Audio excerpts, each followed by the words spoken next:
Who is your favorite fearless award show? Who is your favorite fearless award show?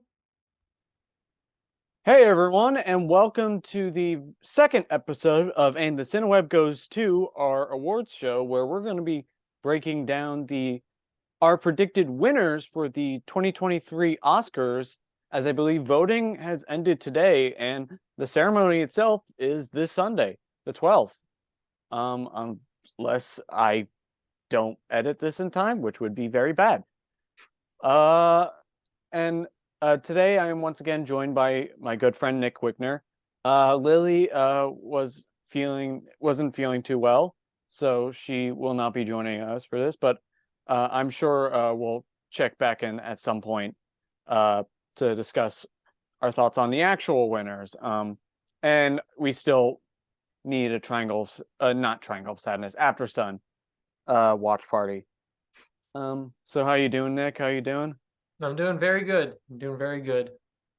That's good. Yeah. It's always, that nice feeling as the Oscars get closer and closer. It just, I don't know. It's not every cinephile is massively into the Oscars, but the ones that are like, it's an exciting time.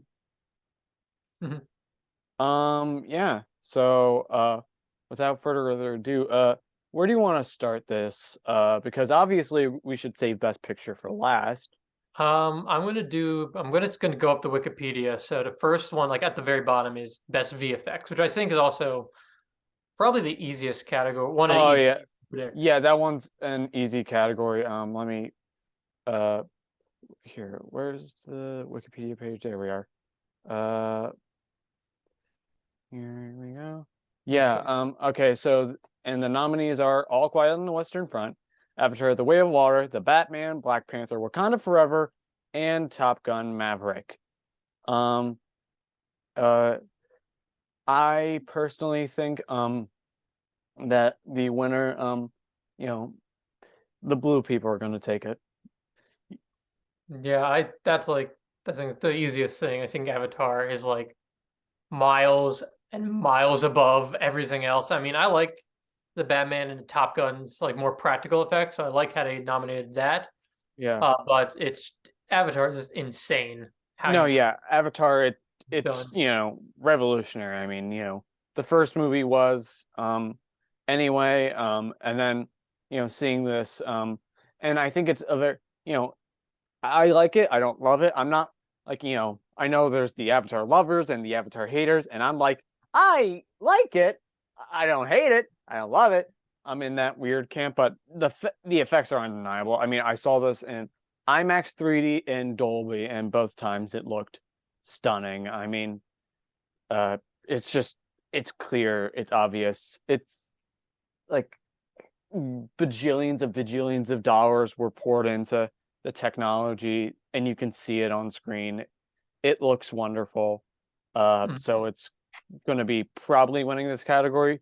I was watching, I believe, For Your Consideration earlier today, and they thought that there was an outside chance that because of the cinematography snub for Top Gun Maverick, that it could, that people could be like, well, we still want to kind of give it some sort of visual support. I think that'll come in another category. I think Avatar's got this locked down. It'll Mhm. be its solid win. Yeah. Could you just give me a second? My parents just got home, so I just want to tell them I'm doing this. So like Ah, the, like audio you're all stuff. good. All right, I'll be back in a second, and we'll Um, talk. We can talk over if we want to just discuss more on this.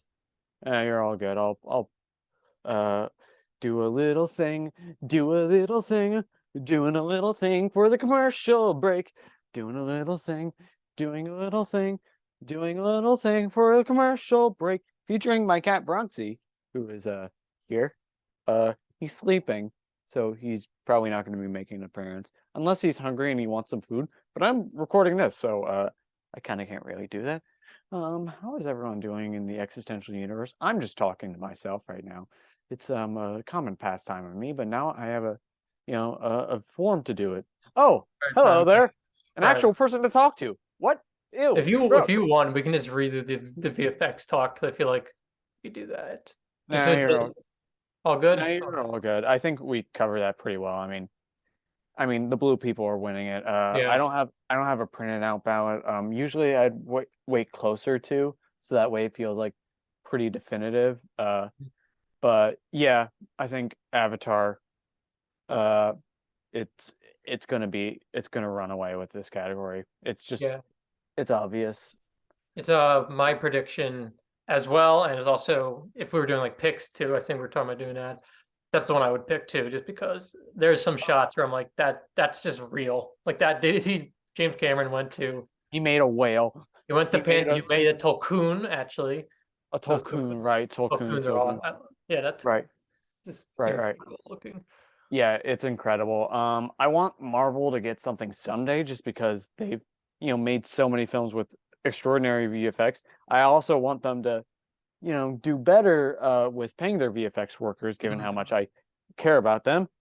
But yeah, Avatar, you know, it's runaway in terms of VFX category. So Yeah. next up, costume design or film editing. Which do you want to tackle I first? think we should just go film. I think it should be like bottom because like we'll do right to left. Yeah. So film editing first and then. All right, film editing. Which the nominees are The Banshees of Inisherin, Elvis, Everything Everywhere All at Once, Tar with an accented A, and Top Gun Maverick. So this one, a pretty expected list of editing nominations. I was kind of hoping like Glass Onion could sneak in there, but was not able to. But Nick, what is your uh what are your take on this category? I agree mostly. I have not seen Tar, so I can't really talk about that. But I don't think Elvis should be here. I think it should be The Fablemans because there's literally a scene of him editing in the movie, which is also one of the best edited scenes, unironically. Yeah, Um, it's that scene was remarkable. I also think the Fablemans should have gotten in for cinematography for similar oh, reasons. definitely. We'll get cinematography. We'll get into when we Oh get there. yeah, we'll get into But that. Elvis, I understand why, but like Mhm. again, I think it's a little too repetitive for my Yeah, taste. I mean, But yeah, yeah, I kind of felt the same while I was watching Elvis, but also I kind of got the impression that as it was picking up the awards steam momentum, that it was probably going to get in there because it's flashy. So, yeah, um, but if we're uh, talking about who we think is winning, the Banshees of Inisherin is very good, but I don't think it's gonna win editing. no, So I think it's no. really down Yeah. between Everything Everywhere and Top Gun Maverick. I agree with that. I think it's definitely between both of those. Let's see what else is so like Banshees, Tar. Yeah, no, I don't think either of them are getting it. I think Elvis has an outshine shot here, but I think there are some categories that I think Elvis has a better shot for. Mhm. So really it And is everything everywhere and Top Gun's category. Kind of like Best Picture at this point. And for my and sort of spoilers, I honestly think Elvis might actually get goose egged. I actually don't think it's going to win anything, and I'll get to that in later categories. But I I think I think there's a chance it'll get something. mhm, But not editing. Editing, well, going back to the VFX thing that I mentioned, where because of the cinematography snub, I think Top Gun Maverick could get best editing because of that cinematography snub. Because the cinematography in Maverick is wonderful. Uh, it's revolutionary, and uh, the editing sort of plays into that because it's very just impressive just how they choose when to cut to what camera angle in the cockpit and just the traditional it's like it's very traditional standard editing but in a good way. It's I like to think of it sort of in the same box as Ford v Ferrari for that's what I that. would. And also um tying into Ford v Ferrari, usually editing also goes to sound winner, and I think Top yeah, Gun is likely the front runner in sound, I would agree with that as well. which is a really strong stat. I think it has been for the last more than 10 years, at least when it Yeah, had those sound categories. yeah, I Usually, believe so. Everything Everywhere All at Once did win the Eddie for this category, and obviously, it's deserved. I mean, I said, across the board, everything with Everything Everywhere All at Once is extraordinary, especially the editing. So it could definitely. I mean, it has a very good shot there because Everything Everywhere All at Once has a good shot in pretty much every category it's nominated for. yeah, that's actually what I was going to talk about. Even though, sound and editing usually go hand in hand, I Yeah. actually do think this year is gonna break that stat because Everything Everywhere is not in sound, so it can't even win there. And I feel like Everything Everywhere is going to get the most Oscars tonight at the Going Oscars. to get the most easily. And I do think editing is going to be included because it is like I would like screenplay, fine winning that. Director also fine, but I feel like the movie really works because of the editing and like how both professional and kind of amateur it is, which is kind of fun. How like Oh yeah, I think how they edited it on Adobe Premiere, which is just like funny as hell, and that they learned the effects from just learning online tutorials, which is just hilarious. But like also like kind of gives us hope, gives us hope. yeah, Yeah, but I would say I do think everything everywhere. That's like I guess that's my I would say it's my pick, and my prediction is Top Gun Maverick, but also it could switch back and forth yeah, because I very evenly matched. yeah, I my prediction is Top Gun Maverick. I think my heart goes with Everything Everywhere, but I'm also not going to be disappointed by Top Gun Maverick. I mean, That's how I feel. because it's a great movie, and honestly, I do kind of feel that gap in the cinematography. Like I remember like at first when I heard there was a cinematography for it, I was like, oh, and I thought about it, I was like, oh yeah, right, duh, you know, and then it didn't get it. But that'll be coming up soon. But not quite yet because next up on the Wikipedia page for those playing at home is Best Costume Design, Mhm. which the nominees are Babylon, Black Panther, Wakanda Forever, Elvis, Everything Everywhere All at Once, and Mrs. Harris Goes to Paris, which sounds absolutely lovely. You always have to get a Brit film in there. Mhm. And it's it's tough. I think Everything Everywhere won the costume thing. Although I don't think it would get this. I think just because, I feel like even though Everything Everywhere is going to win a lot, uh, I just still can't get over the feeling that I don't think there's like really like the Academy likes to spread the love a little bit. Um, in my eyes, I kind of see this as Elvis and Black Panther Wakanda Forever's battle. That's what I'm agreeing with. And Um, Ruth E. Carter, won for uh the first Black Panther, and deservedly so. And the costumes for Wakanda Forever were terrific, and the costumes for Elvis were also great because it's Elvis. You have to do well with that, and it's pretty seamless. mhm. So, Yeah. my gut is going with Elvis because I do think this is just one of the categories that I think they will want to give Elvis some love in, and because I think while Wakanda Forever, the costumes were great as expected. Um, we've seen, Wakanda Forever before, or the world of Wakanda done very well before, and also Namor's costume. They somehow made the underpants work, which is shocking. And his other costumes were really good too. Mhm. But Elvis, I mean, you have a certain look within mind for Elvis. And I think that's pretty key for the film, and it's pretty seamless. So I think it's going to go to Elvis.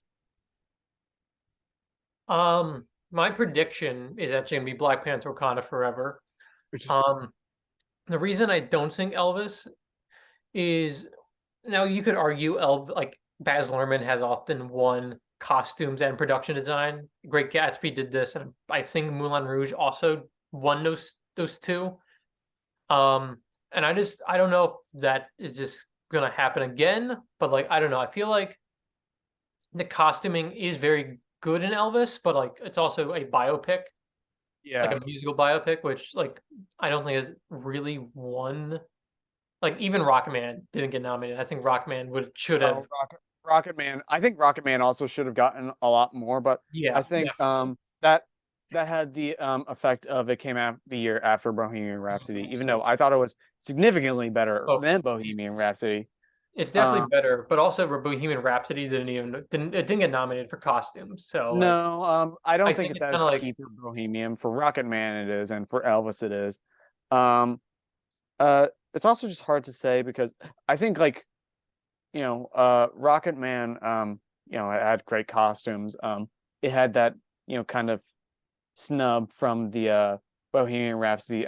I think a similar thing happened with Ray, and then Walk the Line. I remember hearing about that in the mid 2000s that, you know, mhm. Joaquin Phoenix didn't get a nomination because it was following Jamie Foxx the year before. So that Well, he can got tend to nominated. I happen. just don't think he won because I think that was Capote. I think won that year. Yeah, yeah, yeah, yeah. I still But haven't seen any of those films, but uh, I think this is just like an area where they could give Elvis love. And I yeah, would be very happy to see Ruth Carter win again. She's terrific with her costumes and everything that she does, so mhm. I would not be That- disappointed whatsoever. yeah. I'm still predicting Black Panther just because I feel like they are going to want to award it something, especially because, Chadwick Boseman and, the whole Yeah.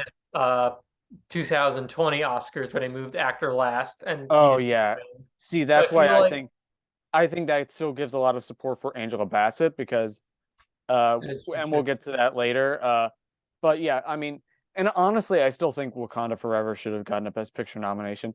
I think, it's the movie that explores the underwater world that I think is better in The Way of Water, personally speaking. But, besides the point, it's definitely between those two films. I'm going with Elvis, you're going with Wakanda Forever. But my pick is actually it's only got three nominations, but I'm hoping it wins all three. I'm riding the Babylon sweep. So that's Uh my pick in my heart. And I really hope okay. Babylon has really good costume design, like It Margot does have Robbie really good costume. in a party, that whole party scene. Yeah, Uh, no, the parties. Tobey Yeah, Maguire's Babylon. funny little vest. I think that's it's just so good. Yeah, I kind of it's feel like Babylon is my like I think the biggest snub in most categories. So I'm glad it I got this, and I yeah, hope I definitely thought Babylon was interesting. I don't think it worked as well for me as it did for you, but I still think it's incredibly interesting and the costumes were outstanding. I just lean towards Elvis. I think this is where they're gonna give that film love. You know, I mean, because I think there's still a lot of support for Austin Butler, but where it's hard to say for that I because do feel like the voice. We'll talk about this when we get to actor, but I'll save that oh for when we get to oh actor. yeah, that's a good point. But yeah, I'm going Elvis and you're going Babylon. I'm And going Black Panther for my prediction though. But okay. my Oh, for choice, if your I chose, it would be yeah. yeah, yes. And hard to say because, for my personal pick, I mean, they're all good nominees here, aside from Mrs. Paris Harris. I said that very well. Uh, I don't know anything about it, but it's about costume like design, so I feel like yeah, that oh was yeah, yeah, and they um always like that type of movie. They always like a nice British movie in there. Um, I I think I'm sorry, I guess we could talk about like some snubs if we want to. I do think the oh, Fablemans should have maybe could have got nominated. There's some nice like old 50s outfits. Paul Dano Fablemans. wears the Henry Jones Senior uh, tweed coat, which is nice. Yeah, the Fablemans had some really good costumes. I would go for Glass Onion That's if also we're oh gonna yeah, talk that's on a good one. because it's like that's such a key part of just building this styled whodunit. I mean, everyone has such a distinct look. The first movie did great with that. The second movie does it even better.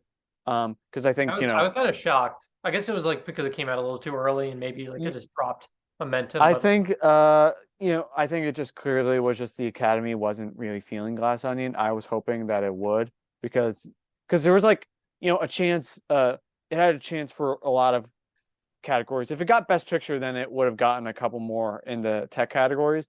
But clearly, they weren't as hot on it. So, Mhm. um, but maybe for Knives Out 3. Um, and I believe next up on our list is Best Makeup and Hairstyling, Mhm. which the nominees are All Quiet on the Western Front. I don't know why I said the Western like that. The Batman, Black Panther, Wakanda Forever, Elvis, and The Whale. So, this is definitely, another strong category. I think I've, let me just do a double check, but I think I've seen everything here. Yeah, I have.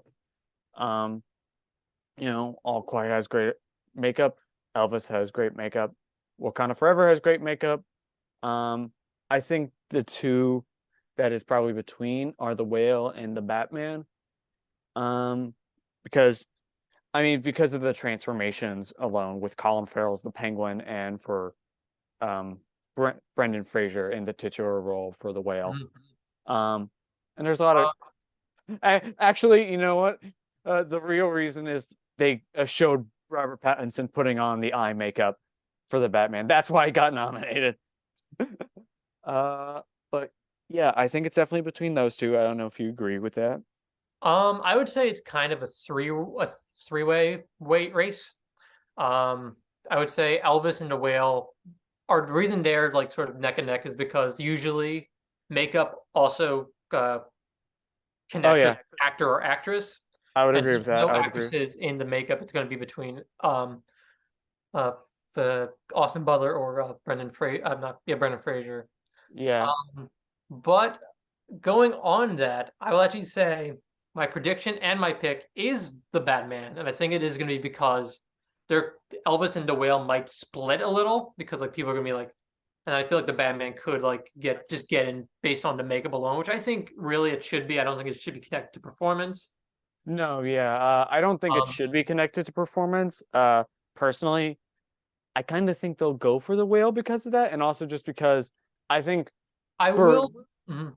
it really is such an essential key in Brendan Fraser's transformation in that movie. I've been seeing in interviews recently that he's talking about how he wanted the physics of it to be right so that he could actually so that it could inform a certain part of his performance to, really tell, the story for morbidly obese individuals, which is very commendable. And it's not the type of thing that, you hear a lot because, usually when you see usually whenever you see someone in a fat suit, it's played as a joke.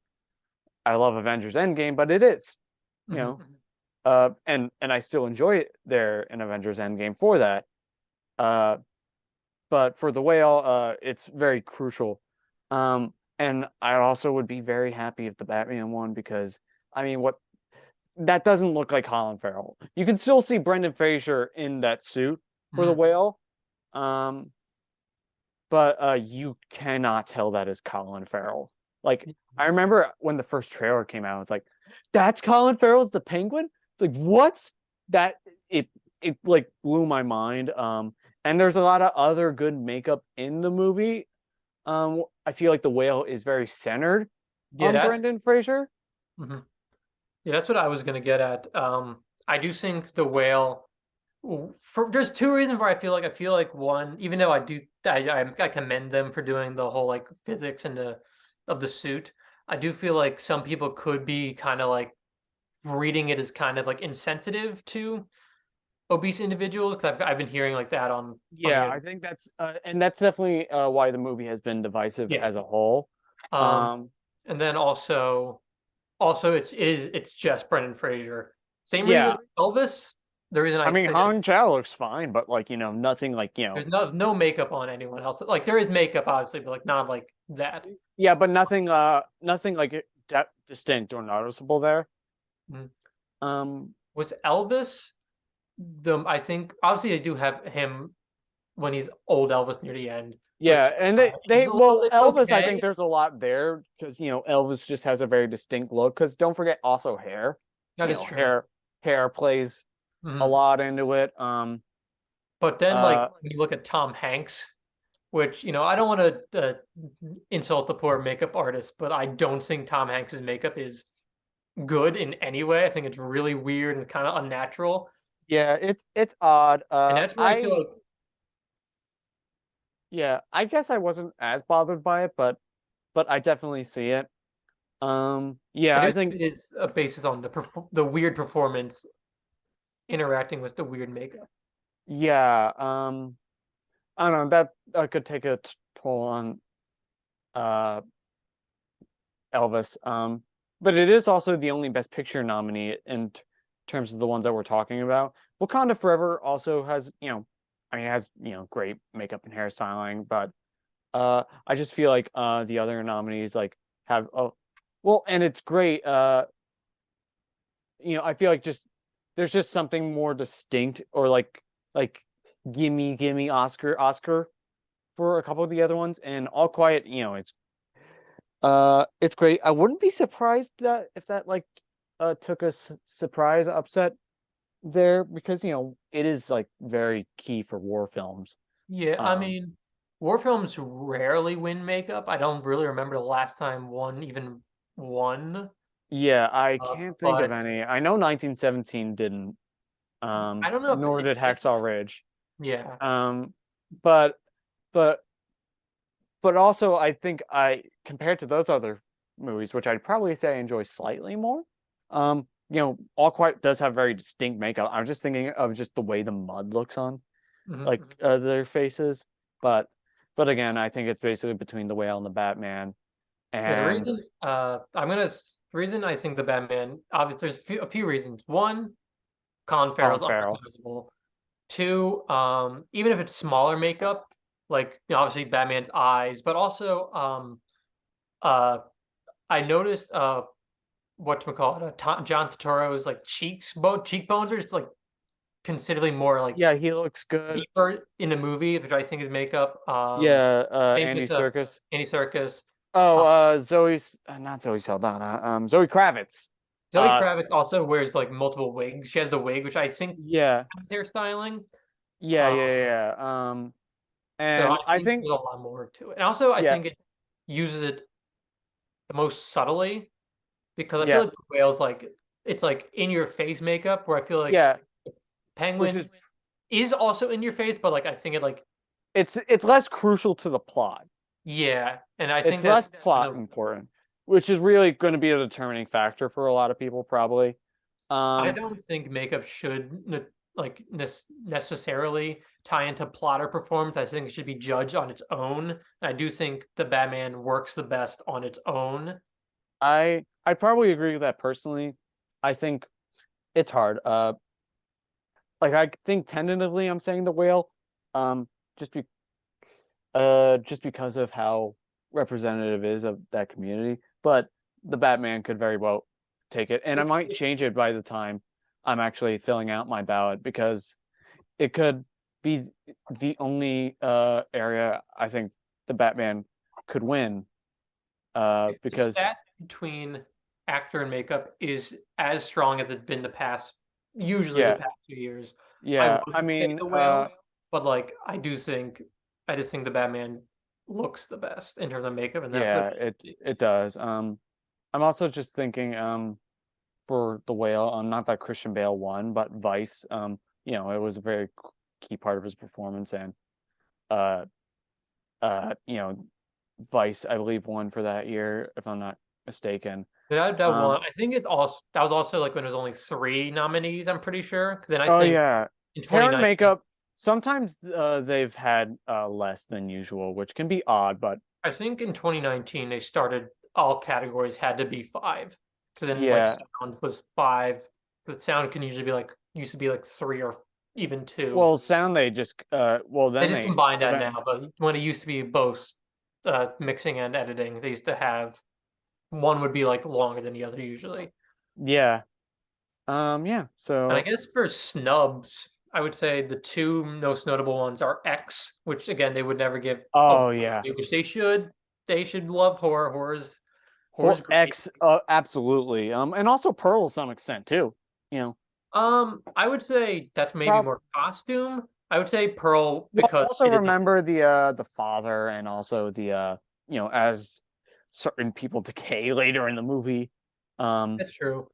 And then um the other one. both both Pearl and X are wonderful, but sorry to Mm, interrupt. yeah, no, you're good. And I say the other one that should really got really overlooked is The Northman because a lot Ooh, of the yeah. hairstyling and how Bjork looks and all that. Yeah, I I feel like completely that should forgot have been about in. that. I also completely forget about the Northman in general, which I think is part of the problem. Yeah, it is. I do think it is. It is a little. It came out at a weird time. It was very early in the year, but also I feel like I don't know. I feel like it should have got more love because Another Eggers one deserves more. that could have gotten something for this category, and it kind of fulfill a similar gap as Wakanda Forever, but hey, we need more of this type is the Woman King. The Woman King had great makeup and hairstyling.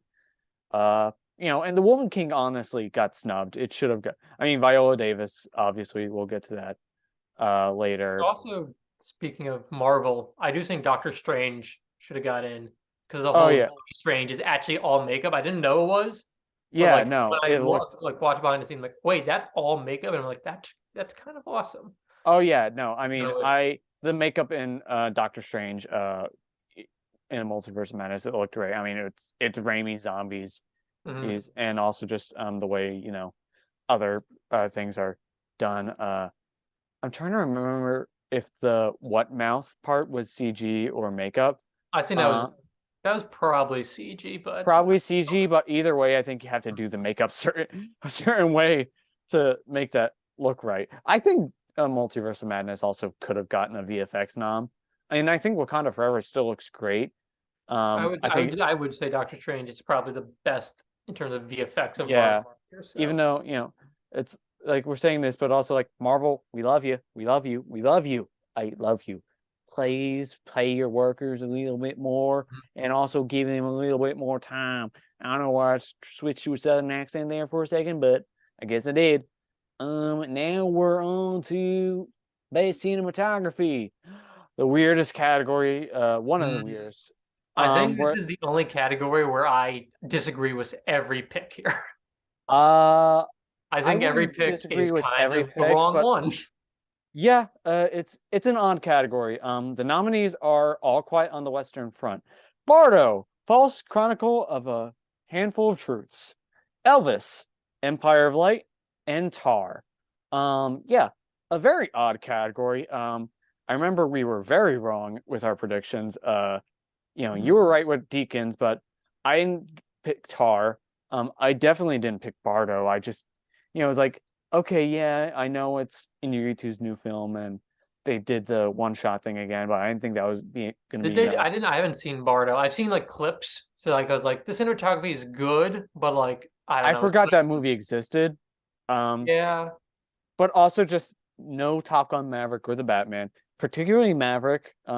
Well, okay, I personally think the Batman looks better, but I think Maverick, it's just like it was the like people were just pegging that to already win. It was going to be like a sort of a landslide, and then it didn't get nominated. When I don't know, you try shooting on air jets and Mhm. shoot going through a lot of different cameras and having it look that damn good. And the Batman, it's just it's Greg Fraser just showing off again.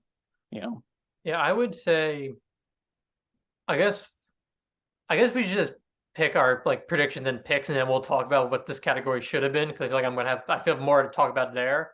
oh yeah. Uh, Well, having seen All Quiet on the Western Front, it was beautifully shot, and Elvis was very well shot. I do remember the cinematography very well with Elvis. There were a lot of memorable shots there, and how they empower Elvis, how they capture the psyche of a lot of characters. And I believe Mandy Walker did just win the ASC for Elvis, which definitely gives her a lot of chances. So this could be another area that Elvis could pick up in. yeah. I mean, I I'm haven't seen All Quiet like fully. I've seen clips, and that just looks. Yeah, I feel like war films usually do good cinematography too. So I'm just gonna say that's my prediction and pick. mhm. Um, Empire Light I is. haven't seen it, but it's Deacons. I've watched it. It's a really average movie.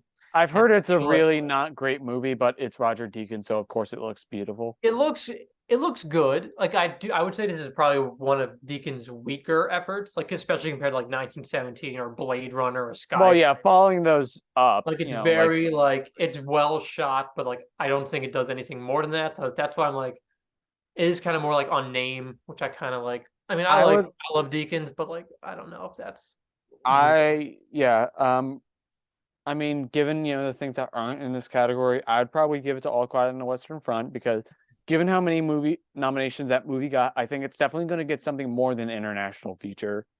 Um, Yeah, and most likely. I think this is the area where it's gonna get. And I just remember just the nature shots. Some of the moments where you just see like a flare just like blooming across the landscapes. It's a beautiful movie, and it's just like so key for the mood of the film. It's a very dry, cold film that also doesn't forget. Like I really some of my favorite shots in that film are of just the atmosphere of the environment of those forests. There's a little burrow of foxes, and at first I was worried that they were gonna get banshee, but no, they did not. It Hmm. was just to establish the world, and I really appreciate that with All Quiet on the Western Front. So that is my personal pick and predicted winner for this category. I think Tar. I think the directing choices were great for Tar. I don't think the cinematography was as strong. Honestly, I think Banshees was stronger in that area. That's what I I was mean, gonna. That's what I was gonna bring. I was gonna talk about the stuff I would have nominated. So I guess I would have oh, kept. there's so many things that we I could would have have kept. nominated. I would have kept All Quiet just because I do like from what I saw, it I looks probably would very have good. kept Elvis too. I would say if there's a Warner Brothers film to keep in cinematography, it's the Batman over Elvis. Oh, I would definitely put the Batman over Elvis, but uh, And then I would also obviously Top Gun should be here. Top Gun Maverick should be here. Avatar: The Way of Water. You don't get that without also good cinematography as Mhm. well. Um, The Banshee. Fablemans, You're talking about Banshees and Fablemans. I feel like it would be. Banshees. I feel like if it was my picks, it'd be All Quiet, Banshees, The Badman, Fablemans, and then Top Gun. Because Yeah, those are all very good picks. Batman, um,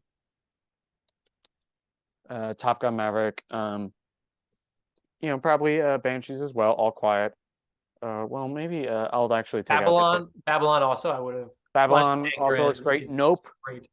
No, yeah, nope, that's the best nope. cinematography. That would be my pick if I got to choose one. Hoyt But Van Oydama. I don't know Hoyt how Van to say it. Hoytema, one of the Gesundheit. best looking, honestly, the best looking movie of the year. Yeah, no, I'm I think Nope was phenomenal in got that regard. snubbed, got snubbed so hard.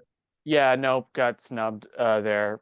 There was a lot of really well shot movies this year, and then this category was kind of just a little bit of a wet fart. Yeah, With it was kind of like I was name like, with Bardo and Triangle, not Triangle of Sadness, Empire of Light. Elvis, like sure, yeah, Elvis, yeah, uh, All Quiet, yeah. Tar, it's just like, what are you doing? What are you doing? Yeah, there's those really nice dream sequences that you see for like 2 seconds, but the rest of it, it's like it's well shot, but what I'm thinking more is just the psychology behind those shots and not like the the framing, the lighting, hmm, etc.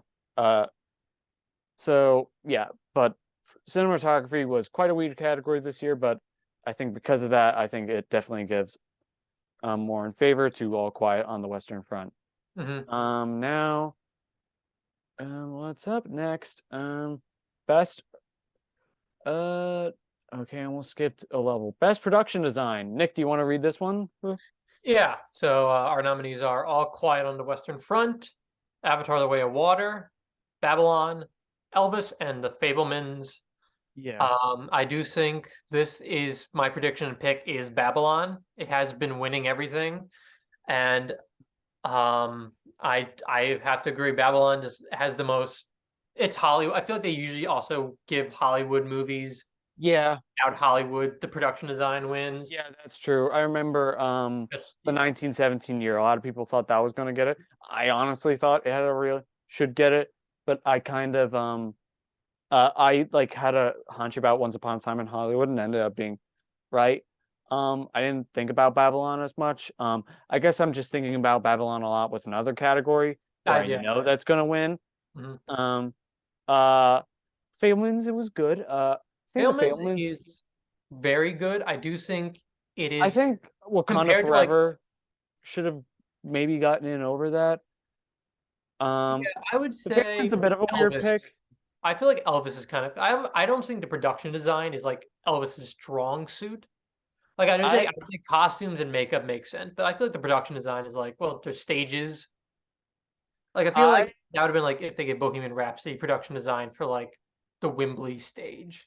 I feel like it's I not would. Wembley. I don't think it's Wembley, Well, I whatever. honestly do remember the sets in Elvis more than Bohemian Rhapsody. I mean, I remember that town. In the flashbacks of early Elvis. Those casinos that um Tom Hanks is like kind of layering in. Mhm. The stages. So yeah, my prediction actually for this would be Elvis.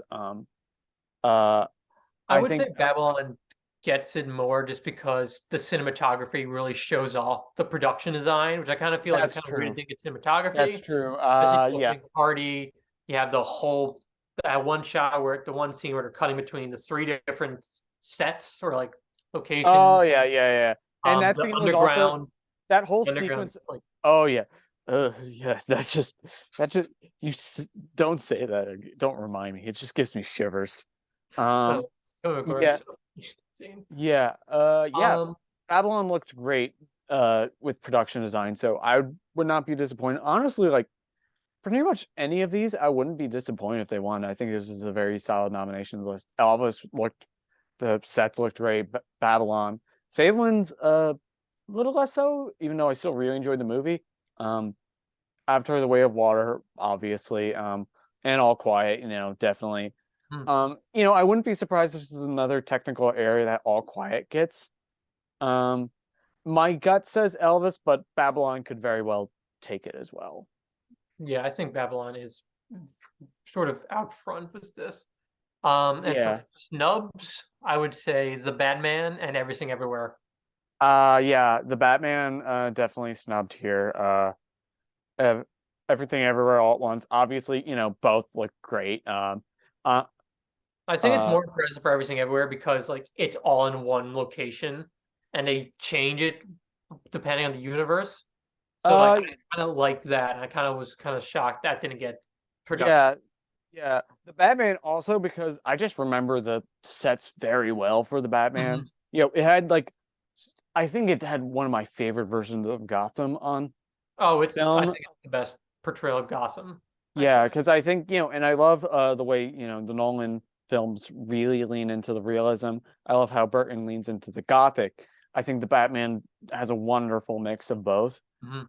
Um, Another thing, Glass Onion as well. The sets in Yeah. Glass Onion are outstanding. Also to a certain extent, The Whale also had a really good set just because of how much you had to spend time in that sense. It's really all in that, little box set. And it's very well done. I'm trying to think of other things. I would also add Nope because it has the Nope. house, it has the Gordy set, it Gordy has set. the Jupe's little town, Uh, yeah. Jupiter's Landing, the I think is what it was called. even even just the I guess that's a real store, but the video store to go to, where it's like the alien ship, which is obviously that's the actual store. Yeah, yeah, yeah. But like Had great production design. Another one that I just thought of while I was just thinking back through like, movies in my top 10 or around it. Bodies had great production design, which was very crucial to that film because you spend a lot of time in that house, um, I in would also different rooms. argue talking about horror Barbarian, which I know they would never give it to, but like all like the underground and the house, especially because Barbarian would also be good there. The Black Phone too. that's all. Yeah, Yeah, a lot of not a good great picks horror. for yeah, a lot of good production design this year. So honestly, here pretty much everything I'll be happy with. I'm going with Elvis, but I will not be disappointed if Babylon wins. I won't be disappointed if All Quiet wins or Way of Water or Fable wins. Mhm. So let's move on to I think it's best sound. You want to do that one again? Yeah, I'll do. Honestly, it is basically the same as production design except for the last one. So, All Quiet on the Western Front, Avatar: The Way of Water. Oh, the Batman. Never mind, I was wrong. The Batman, Elvis, and Top Gun Maverick. Um, Yeah, I would say prediction, Top Gun Maverick. agreed. Pick the Batman. Agreed.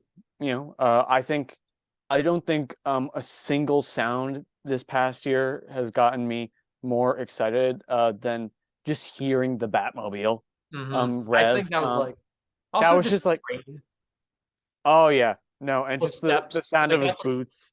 basically the whole first 10 minutes of the film. Yeah, it's just Like, the sound in the Batman is wonderful, and I really am just thinking like there's not a single moment where sound uh there's like moments where there was like really good sound. I was like, ooh, this is really good. But just this sound of the Batmobile, like just like got people excited just mhm. because of just how raw and visceral it was. I mean, I believe it's it's been over a little over a year now since the Batman. God, I feel old. We're old That's why men I feel now, like the but Batman kind of.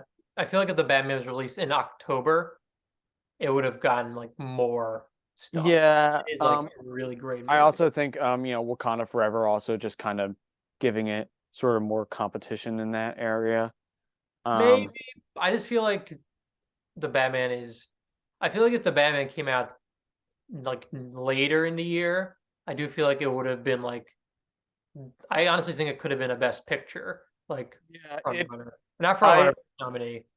yeah, I mean I love the Batman too, so I would not be disappointed there. Mhm. Um I guess next up Oh, is talking about just gonna bring up a snub. Nope. Obviously, Nope. the Yeah, sound of the no, year nope. got completely locked out. Give Yeah, Jordan Peele deserves more Oscars than just the Get Out. Get Outs are he great. really does. I love Us is my favorite. Um Heck, at this point I think Get Out might be technically my least favorite of his wonderful children. He's I would say such a Us is my. phenomenal filmmaker. I would say Us is the one I like the least, but I still very much like it, and I do think that should have got like costumes and Lupita Nyong'o and Oh yeah. Score too. oh yeah, score for this too. We'll get to score, Score but for no, this too, but I think Us is like, Us is Michael I think the Abels. best score of Yeah. his three. Yeah, Yeah, but yeah, anyway, nope. Everything ever also had great sound. Let's Babylon. see. Babylon.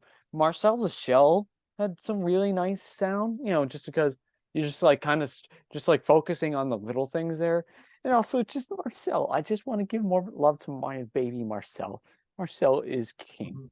Mhm. But yeah, Top Gun is my prediction, just because I feel like Yeah. sound No. editing And and it's deserved really because great. you know, Yeah, sound of the rockets are great. The yeah, no. It's just, you get to hear planes go vroom. It's fun. mhm. Um you know, less, homoerotic vibes in the sound and the movie overall, unfortunately. But, it's just still the better movie and it's got wonderful sound. Mhm. So let's move on to best original song. I want to tackle this one. Yeah. We have Applause from Tell It by a Woman, or Tell It Like a Woman, excuse me, by Diane Warren. Hold My Hand from Top Gun Maverick, Lady Gaga and Blood Pop. Lift Me Up from Black Panther Wakanda Forever, music by Thames, Rihanna, Super Bowl Queen, Ryan Coogler, and Ludwig Göransson. Um, Natsu Natsu from RRR, music by MM Kirvani, lyrics by Chandra Bose. I hope I said that right. And This Is a Life from Everything Ever All at Once, music by Ryan Lott, David Brin, and Mitski. Um, and yeah, I before we get into what will win, I just want to say I love This Is a Life. I think it's just such a really good song. I feel like all I don't know about Applause. I haven't seen Tell It Like a Woman, but I refuse to believe that's an actual movie. It doesn't seem real. It seems like a fake movie. It seems I like like I this have fake I movie, have no clue what it's about. It's like one of those like movies that's like, oh yeah, it right. gets It's like, into Diane Warren, but yeah, pretty much. It's uh, just it's one of those movies that will always like get the best original song. You had no clue that it existed beforehand, but it doesn't win. Um, but This Is Life is great. Lift Me Up is great. It's really good category. I feel like up until RRR was really gaining steam, Hold My Hand was probably gaining a I would lot say of that was the front momentum. runner for like most of the year before Not to really like. Yeah, but then But like yeah, RRR just Not to. I haven't seen RR in its entirety, but I've seen that scene, and that scene is like I need to watch the movie now, but I don't have Netflix, so I'm gonna have to find time to find it's someone that wants to playing watch it it again. plays at the film center a lot, and honestly that's probably the better way to watch it since I Okay. didn't Yeah. even realize that Netflix, it's not the right language. It's Hindi or English. It's not Telugu. Mm. When I saw it at the film center for the Philly Film Festival, it was Telugu, and I believe every time they show it, and they show it like every month, Mm. it's in Telugu, and just there's just an excitement whenever Natsu Natsu's played from everything that I've heard about all the screenings, and then when I saw it, firsthand, it's just like, oh, it's just like so good. And knowing that they're going to perform it, I really, really hope they open the show with that. That would give the show so much energy. I'd be just ecstatic to see that. I think it would just make everyone happy and forget all about last year's shit with Mhm. Will Smith in an instant. And even like the song, especially the really bad cover of We Don't Talk About Bruno at the Oscars. So Oh, yeah. And also just not giving, that's the worst offense. Will Smith slapping Chris Rock, I don't really care.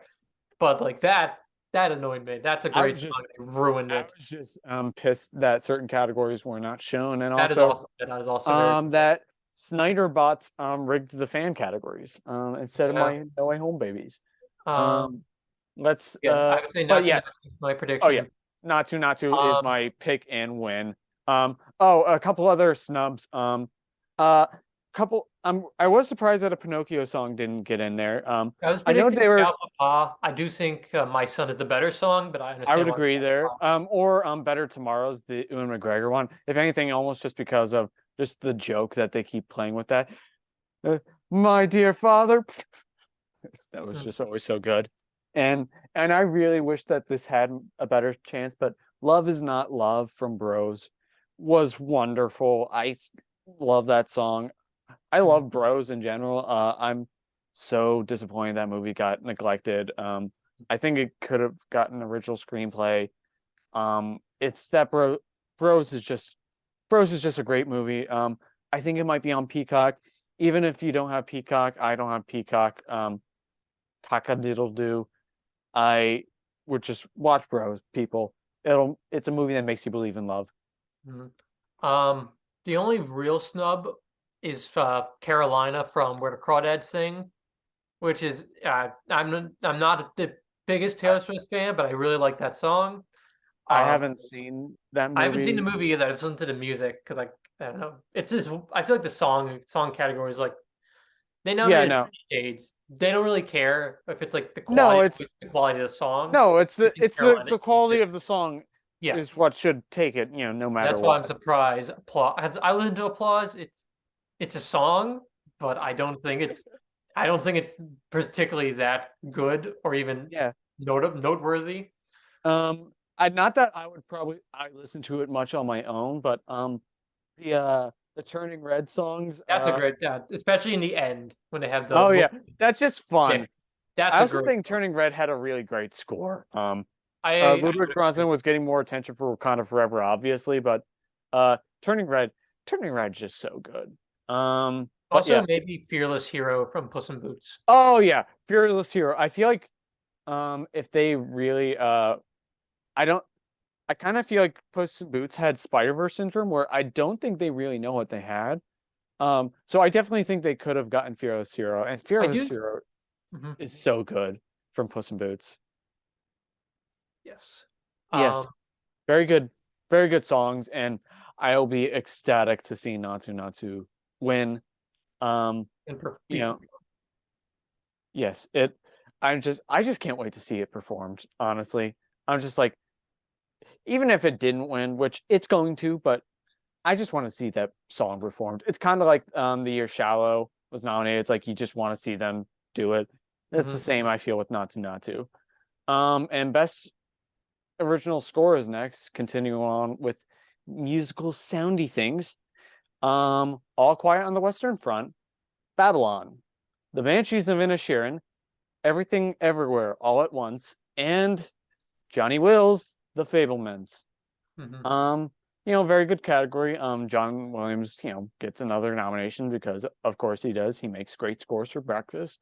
I do Um, think I love the Fableman score, but I do think it is very like very minimal. and There I is love that about it. And I I do can't remember, agree that it is very like I think that's the reason. There's a reason why it's so minimal. and it's John Williams. It's It John is. Williams. And if he, I can't tell if the Sonatina or Concerto in D major that plays during the editing scene was, That is a real song before it. That's why I'm like I feel like there's a lot of like just regular yeah, piano. no, they use classical music very well too. It's Mhm. like if that song was, part of the Fable score, honestly, I'd give it to that in a hard shell. Um, but given how this has been used in the score for one movie has been used in promotional material for the Oscars, very well so. It was used in all the trailers. It was, very well done in the movie. Um, Babylon. That's there's like I if anything else wins besides Babylon, I would actually get legitimately angry. That is the best score of the I year, besides the Batman. But even then, they hated the Batman score for some reason. Didn't even put it on the short list. Michael Giacchino is king. He's You know, great. yeah, If the Batman you idiots. if the Batman and Babylon were in this category, I would say I would have a really hard time choosing. But since the Batman isn't here, I just feel like the Babylon is Yeah, Queen's house. Like I don't even think there's really a runner up. Um, yeah. I mean, Everything Everywhere score is good. I don't really remember it as much as I I do. I think of a lot of the so I think of both I Love You Kung Fu, that one's really good. The film's overall use of Claire de Lune, and I think the name musical piece is uh what is it? In Another Life. That scene, the score is mhm. emotional. Hold on. Bronxy wants out. Hold on a sec. All right.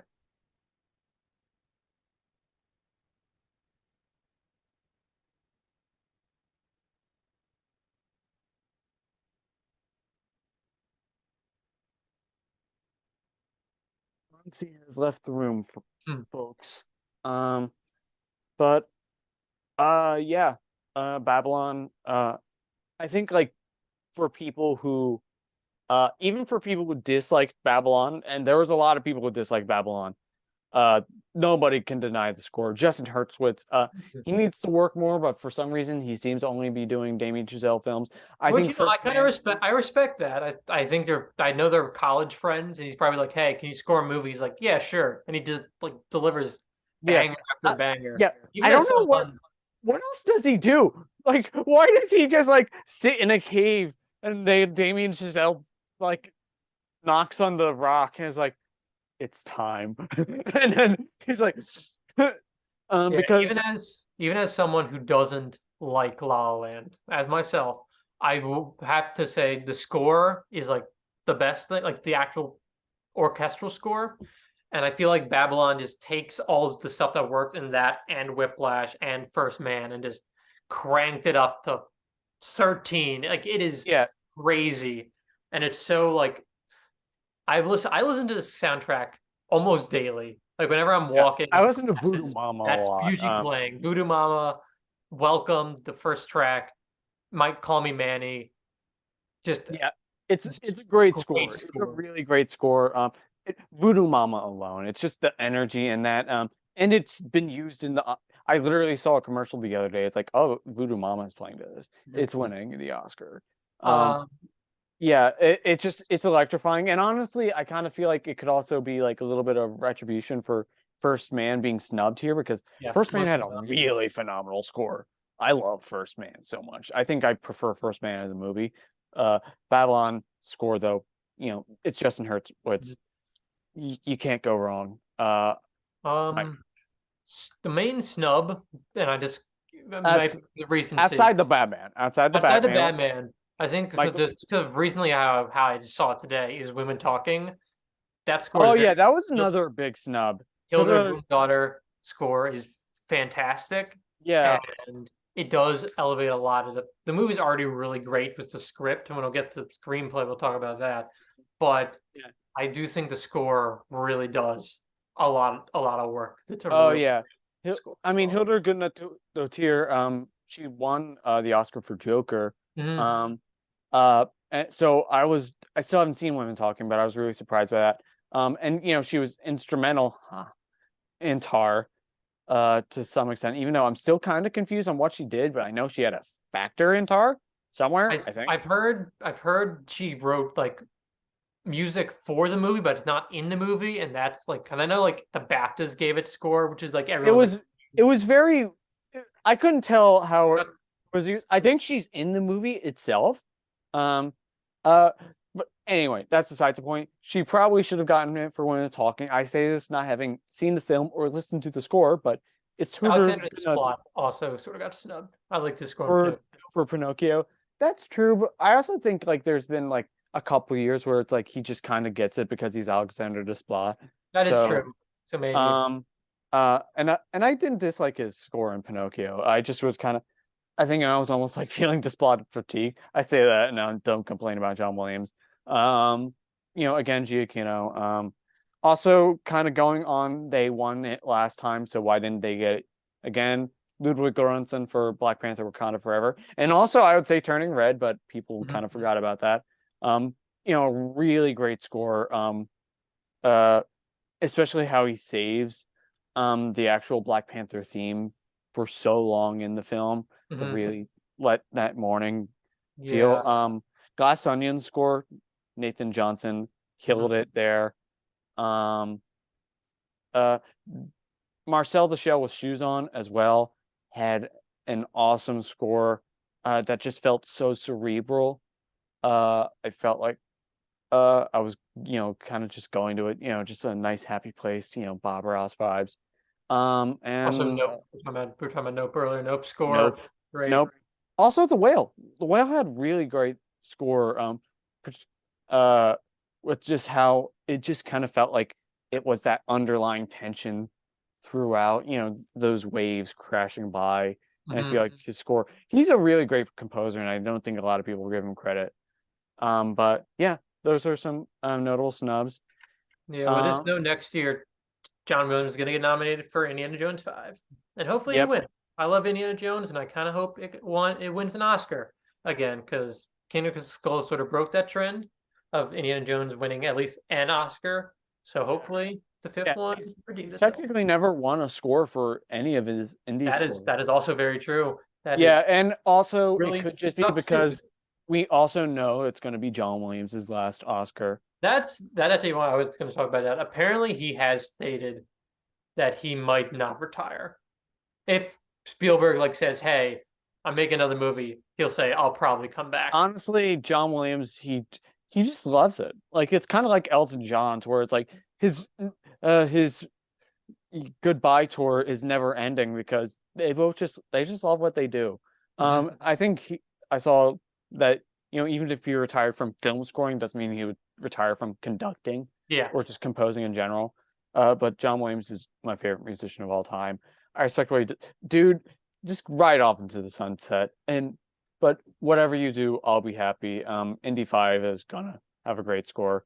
I'm Hmm. excited for that. But uh Hopefully, Indy 5 is good enough to get maybe picture. It's the first, if maybe. Raiders Lost Ark did, and hopefully, if James Yeah, maybe. Mangold delivers again, which he really has never missed. So Yeah. I'm Yeah, hoping. no, Mangold.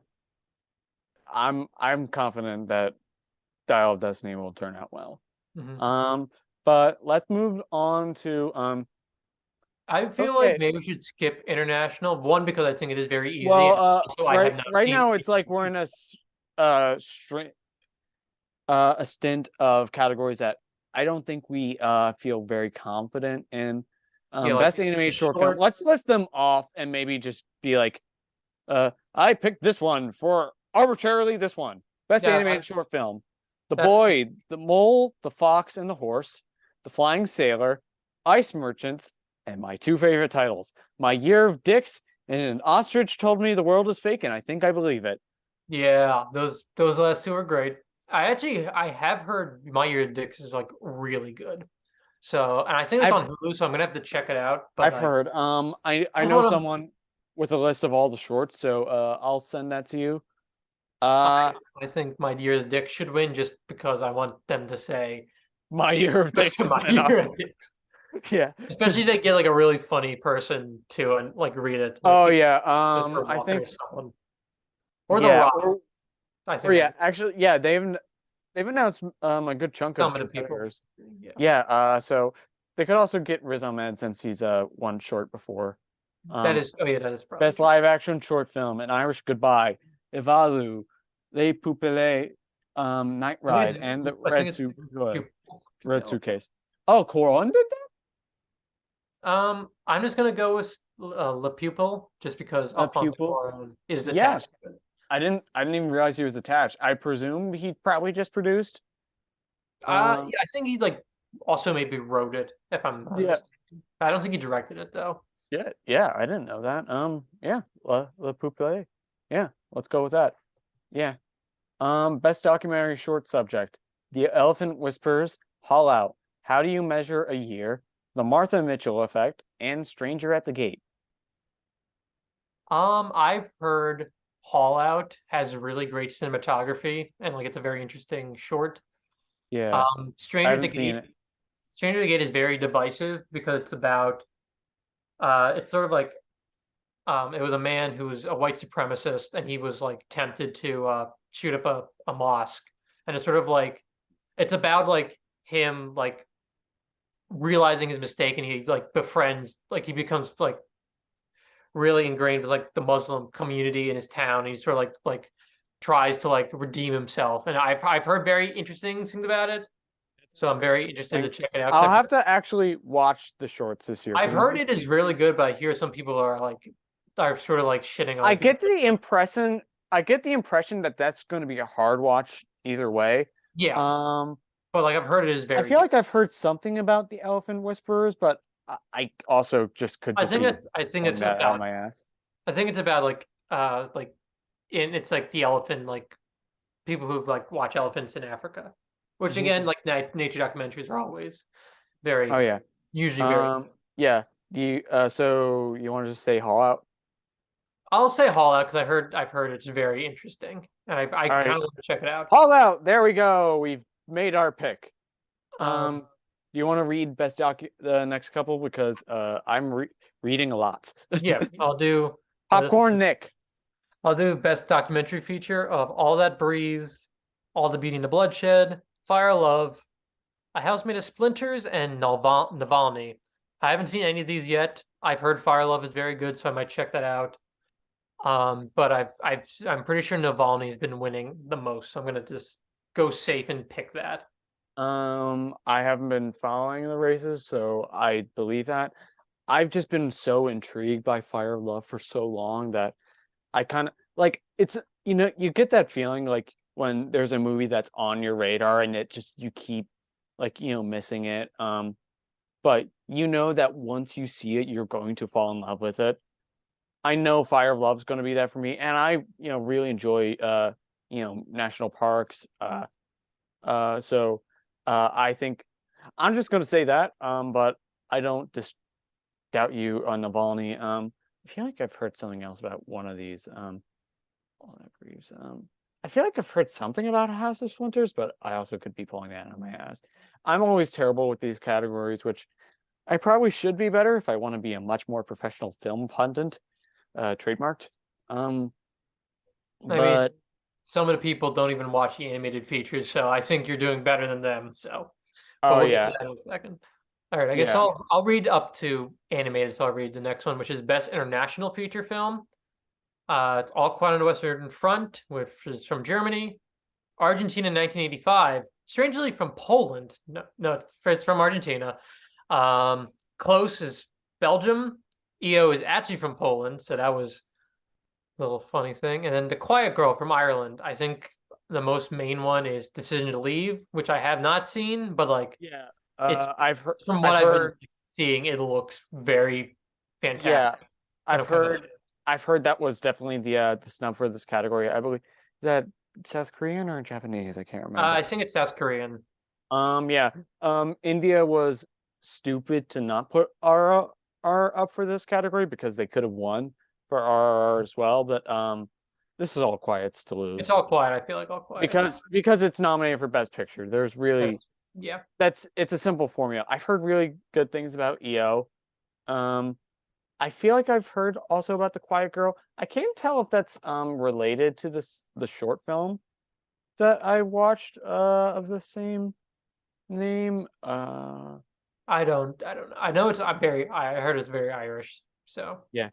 Blimey. There's so many Irish films in this Oscars race. all right. But yeah. Yeah. This All Quiet's gonna. yeah, that's my prediction and pick. And having seen it, it's very good. It's incredibly powerful. So it deserves it. And All Quiet has a legacy with the Oscars. That is true. That is true. And it's I think this is the if for next year, if The Color Purple gets nominated, it'd be 3 years in a row where a remake of a Best Picture nominee or winner is nominated again. West Side Story last year, All Quiet this year, and then The Color Purple is the musical version getting readapted, but it's going to be produced by Spielberg. I didn't So, realize that. Yeah. That's so interesting. I that's a still very need to see the original, but yeah, I'm looking forward to that then. all right. Then on animated feature, we got Guillermo del Toro's Pinocchio, Marcel the Shell with Shoes On, Yeah. Puss in Boots: The Last Wish, The Sea Beast, and Turning Red. Yeah. Really good category. Animation was great this year. I haven't seen The Sea Beast. That's the only one I admit I've missed. I have yet to fully see Puss in Boots: The Sea Beast, so I'm kind of Yeah. um, I've also heard it's great things about Wendell and Wild, and I think it's Apollo 10.5 that use rotoscoping. yeah, Wendell Wild, I think honestly could have replaced one. I feel like maybe the Yeah, CB the five slot was really like up like movie Wendell Wild isn't the best movie. It's not even the best Peel movie that came out this year, but um, it's I I've would say heard it was very well. It was very well animated, and I kind of was yeah didn't get nominated. yeah I feel like for that five slot I remember we were just like you could just throw a dart at the board and for that where the other fours were locks to get nominated. Um, it's probably a lock for Guillermo del Toro's Pinocchio at this point. Yeah, I mean, maybe if Puss in Boots, like the surge of popularity recently, like Honest to God, somehow does that, but like I I feel like think Guillermo del Toro, I feel like I it's think for my ballot if I ever create this dark horse rule for Oscars ballot where it's like you get like half a point if you like pick a dark horse for X category. I I think Puss in Boots: The Last Wish is the dark horse of that category. And it's probably the least of my that category because I love all those films. Puss in Boots: The Last Wish, great. Turning Red, great. Marcel the Shell, King, and Del Toro's Pinocchio. Duh, it's wonderful. So yeah, my personal pick for would be Marcel the Shell because I really love that movie. But I'm not going to be disappointed when most likely Del Toro's Pinocchio wins. Heck, if Turning Red took it, like people would be annoyed because it's Pixar again, and to some extent I'm like, yeah, sure. But Turning Red was still great. I would just say Turning Red, I feel like has kind of I would say the first half is kind of weaker than the second half. So that's why I feel like if I would kind of be a little like really good with Pixar again, but like I do think the second half is very, very good. But Interesting. I think Pinocchio is just it's good. It's Del Toro stop motion, and I feel like stop motion should be awarded again. The last time it won was Wallace and Gromit. I think that was the only time a stop motion Yeah. film. A Leica film hasn't won anything yet, this isn't Leica, but that needs to be fixed at some point. I Yeah. think Kubo really should have had a better shot the year it was nominated. And also Um, Fantastic Mr. Fox. I feel like Up is a good movie, really good, but Fantastic Mr. Fox is come on. I probably have a bigger soft spot for Up, but I've also didn't watch Fantastic Mr. Fox until much later in life. I mean, I But watched yeah, it much later in life too, and I'm like, well, it's just delightful, and it's so weird. yeah, It's so funny. yeah. Um, It's very quirky, very ShamWow. But yeah, Del Toro's Pinocchio. That's probably gonna win. Personal pick, I'm gonna say Marcel.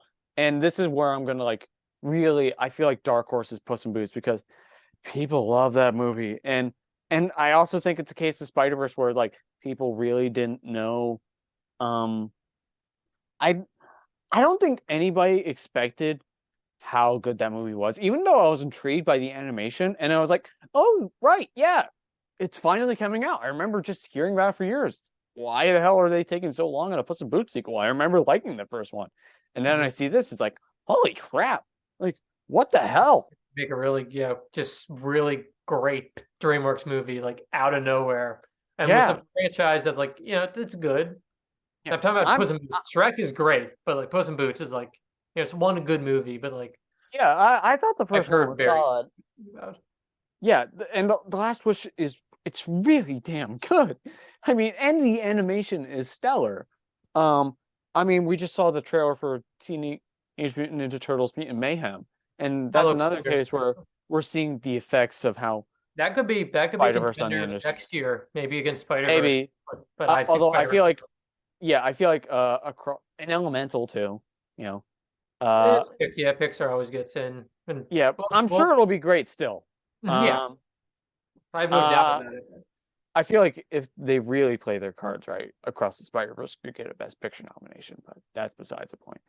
Um, Now we're on to some. We're starting to get into, I think, the above the line or The big ones, yeah. the big boys.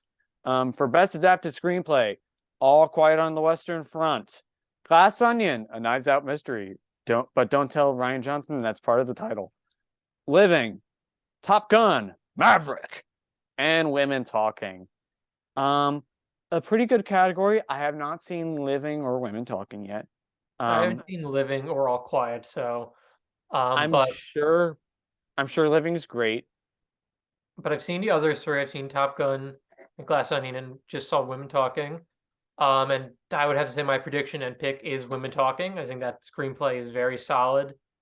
And also I don't think there has been a female winner in adapted screenplay in like over 10 years. No, And I remember for Promising Young Woman, Emerald Fennell won for original. yeah, but I think adapted was like there was like no women winners for 10 years. I know original had some.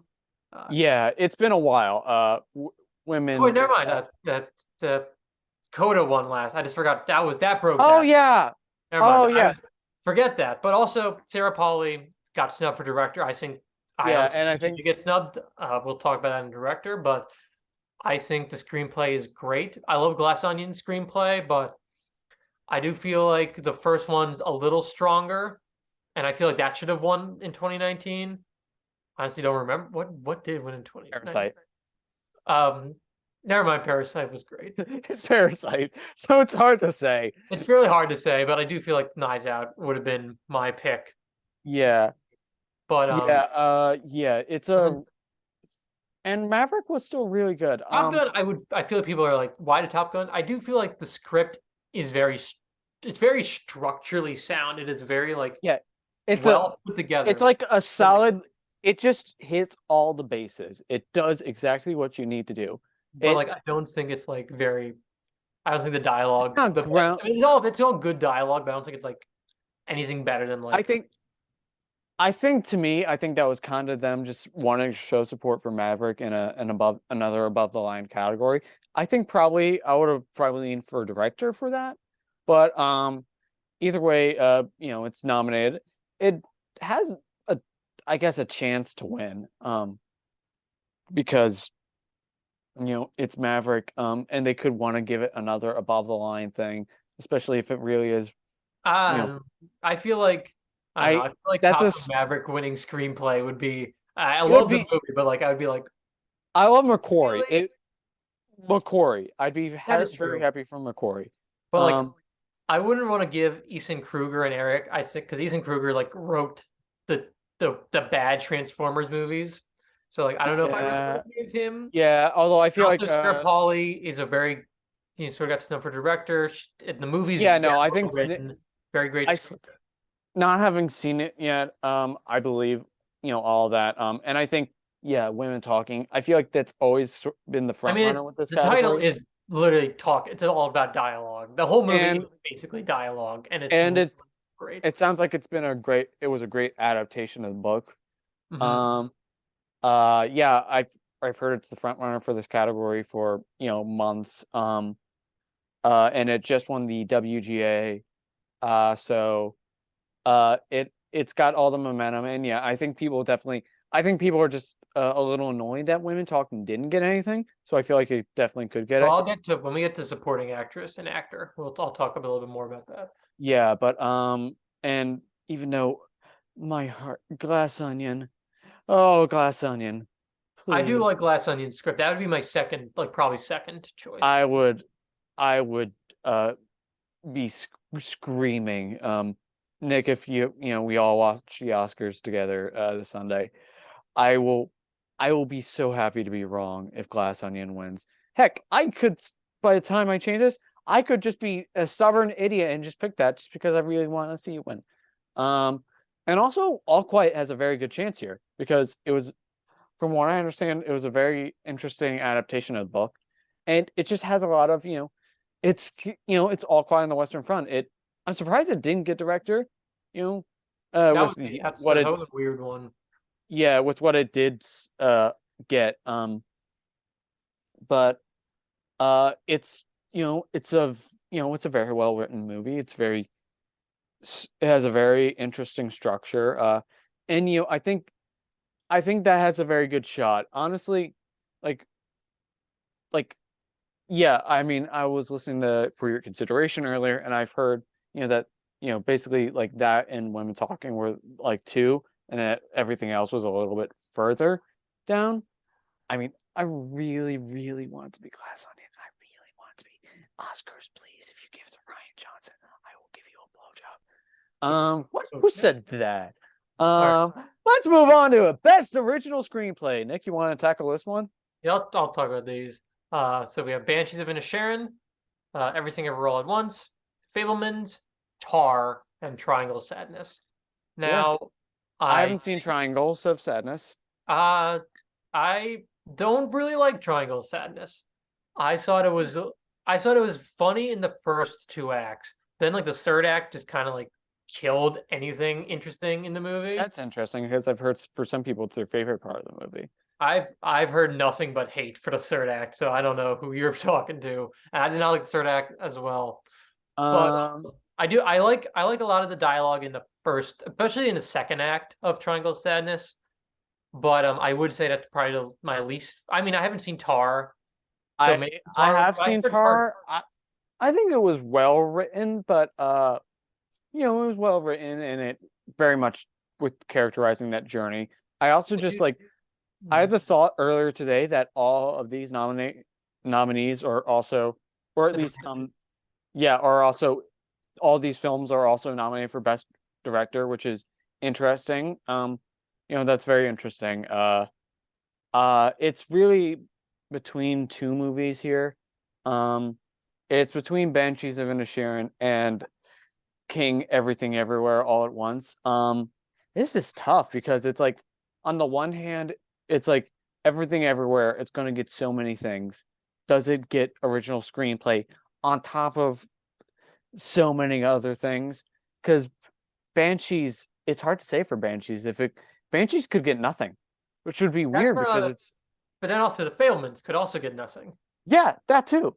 I don't think Well, the Fablemans has as strong a shot here, just because I think it's a the shame because I actually Fablemans do think it is a very great script.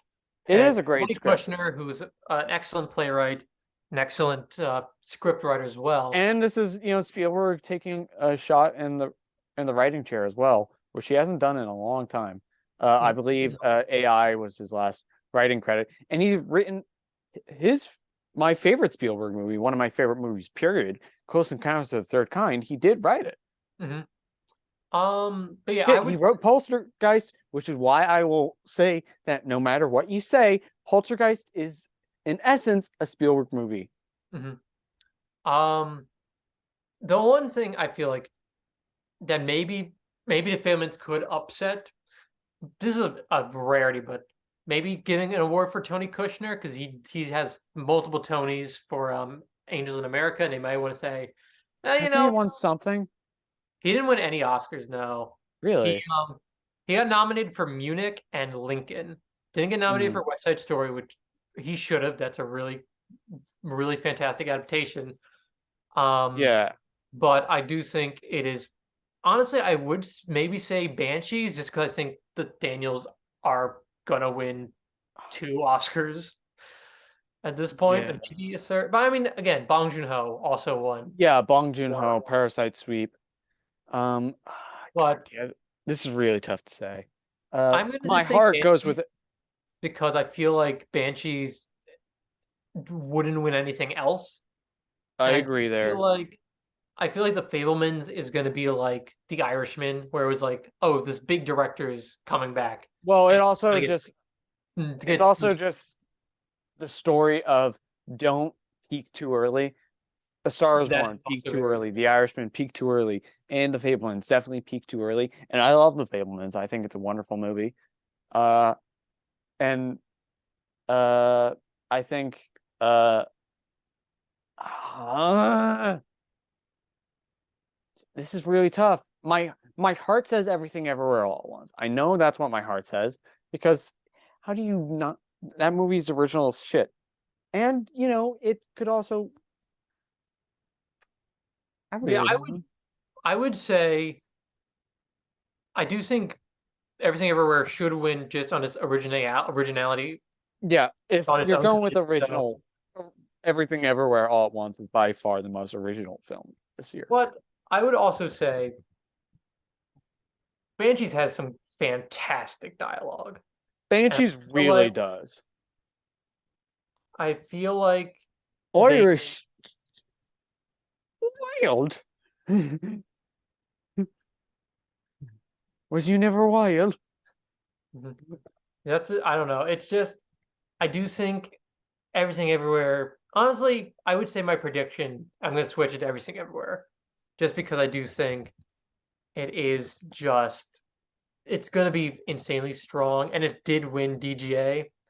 It won DGA and it just won WGA as well. Which is just like what earlier today or a couple days ago. I can't remember. Mhm. Uh, yeah, I'm gonna go with Everything Everywhere All at Once for now. It could change on my ballot. My heart is with Everything Everywhere All at Once, but uh, you know, uh, uh, it'll that's it's a really tough one. I feel like it's not as much of a landslide as I thought it would be. I think because I think when I start to think that the Daniels were probably had a better shot for director than I thought they did at first. Um, uh, I was starting to think, well, are they also going to get that original screenplay? But then again, Bong Joon-ho, and I think everything. I think just because not I that do it's think Everything right. Everywhere has that like parasite amount of Yeah, passion behind it that I yeah, just it think. has that. But It has that Parasite support. that's why I think And it's the sweep editing compared to Top Gun, or take editing over Top Gun. I would say that, but also I was picking Parasite for editing, and then Ford v Ferrari took that. That is true. Uh, Well, um, so we didn't talk about snubs for adapted. The I mean, Whale. the way I mean, Um, I would say the Whale's screenplay is its maybe its weakest because I do think it is yeah, obviously based on a play, I've heard it's like pretty much the play verbatim. which I So think is maybe kind of like that's why I think it didn't get nominated because you yeah, can maybe, tell and like it's also I just think play it could just dialogue, and it I could like just play be dialogue, but like yeah. yeah, no, and I still really enjoyed the story itself. There's Um, something to say for that. White Noise, Noah Baumbach didn't get nominated, which I was kind of like I feel like that could have been like the one maybe I I haven't still seen the haven't movie, but seen that movie. I heard it I know adapted. I know we definitely would want the Batman to get a nomination for adapted. I mean, The Uh, Dark Knight didn't even get adapted, so I don't know. I mean, I know True, but then Logan did. true, but then also Joker got nominated and Logan got nominated for adapted That is screenplay. true. And I honestly think the Joker's screenplay is like the biggest issue with that movie. So maybe, yeah, maybe the Batman should True. have got nominated. Yeah, no, I definitely think it definitely would have been in consideration. Marcel the Shell with Shoes On also had a wonderful screenplay. Even I just talking didn't about even, Puss in Boots and Pinocchio, they're both adapted stuff that could have got. yeah, no. I think Pinocchio probably would have had a better shot there. But yeah, obviously Del Toro with Pinocchio. What a wonderful reimagining of that. And Marcel, I didn't even realize it was based off a short film. And for original screenplay, there's Nope. There's I think my pick, if I would replace Triangle Sadness, which another Eat the Rich movie, which is The Menu, and I think The Menu also got really snubbed. I'll talk about The Menu in like some of the acting categories. yeah, The Menu. I remember that got a WGA nom. It's It a was a very well very written funny movie. script. Nope had a great script. Let's see. Also, I do love Turning Red. I always, it's like I always just take the steps back in my mind, trying to scroll back through my top 10. Also, what I really wanted to get an original screenplay nomination, and it had no shot, but Bodies, Bodies, Bodies. What a script, man. I could not have called what happens in that movie, and that movie just feels like the epitome of Gen Z. Hmm. It's the Gen Z horror movie. Um, I think that really should have gotten more attention, and I know we still need to see it. Um, Lily, we'll get to it eventually. Oh, After Sun. After Sun, Yeah. you know, I've heard it's a wonderful film. So, Mhm. yeah, Let's move on to supporting actress, which I can read the supporting, you read the leads, I guess. Yeah, So we have the person who did the sing, Angela Bassett, for Black Panther Wakanda Forever, Hong Chow in The Whale, Carrie Condon in The Banshees of Inisherin, Jamie Lee Curtis in Everything Everywhere All at Once, and Stephanie Sue, also from Everything Everywhere All at Once. yeah. Um, I think out of the acting categories, this has become the most wide open after the SAGs. Definitely.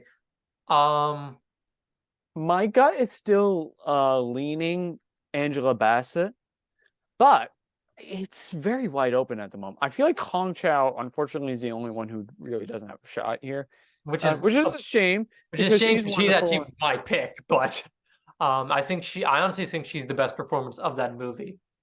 Yeah, Uh, she's wonderful in that film and in the menu as well. Uh, yeah, you that's true. know, Yeah, she did have that. I feel My like I prediction, let's see. I know Carrie Condon won the BAFTA. That makes sense. The BAFTA's yeah, it's well, two it's Irish movies yeah, supporting. and Carrie Condon is great in that movie. I'd She almost is say really good, but like again, I don't really think. I'd Jamie Lee she has Curtis is very good. I don't think she was really worthy of the nomination. It's a very fun performance. I I understand think it's legacy. it's a great bit performance, and I really respect them for giving that. And also, I think they just wanted to give Jamie Lee Curtis something because Yeah. we all love Jamie Lee Curtis. I think that's the thing at the end of the day. We all love Jamie Lee Curtis. Hmm. And then Angela Bassett is insanely good in Black Panther. So is But Stephanie Shu. that's actually where I'm going back to Stephanie Shu. But I feel like Angela Bassett is too. It for one, it's a Marvel movie. I feel like there's still a little bit of Marvel bias. They didn't. I mean, they gave a picture nom for the first Black Panther, but they didn't give it any actors. And I feel like Michael B. Jordan should have got nominated for that. Yeah, That's a really great performance.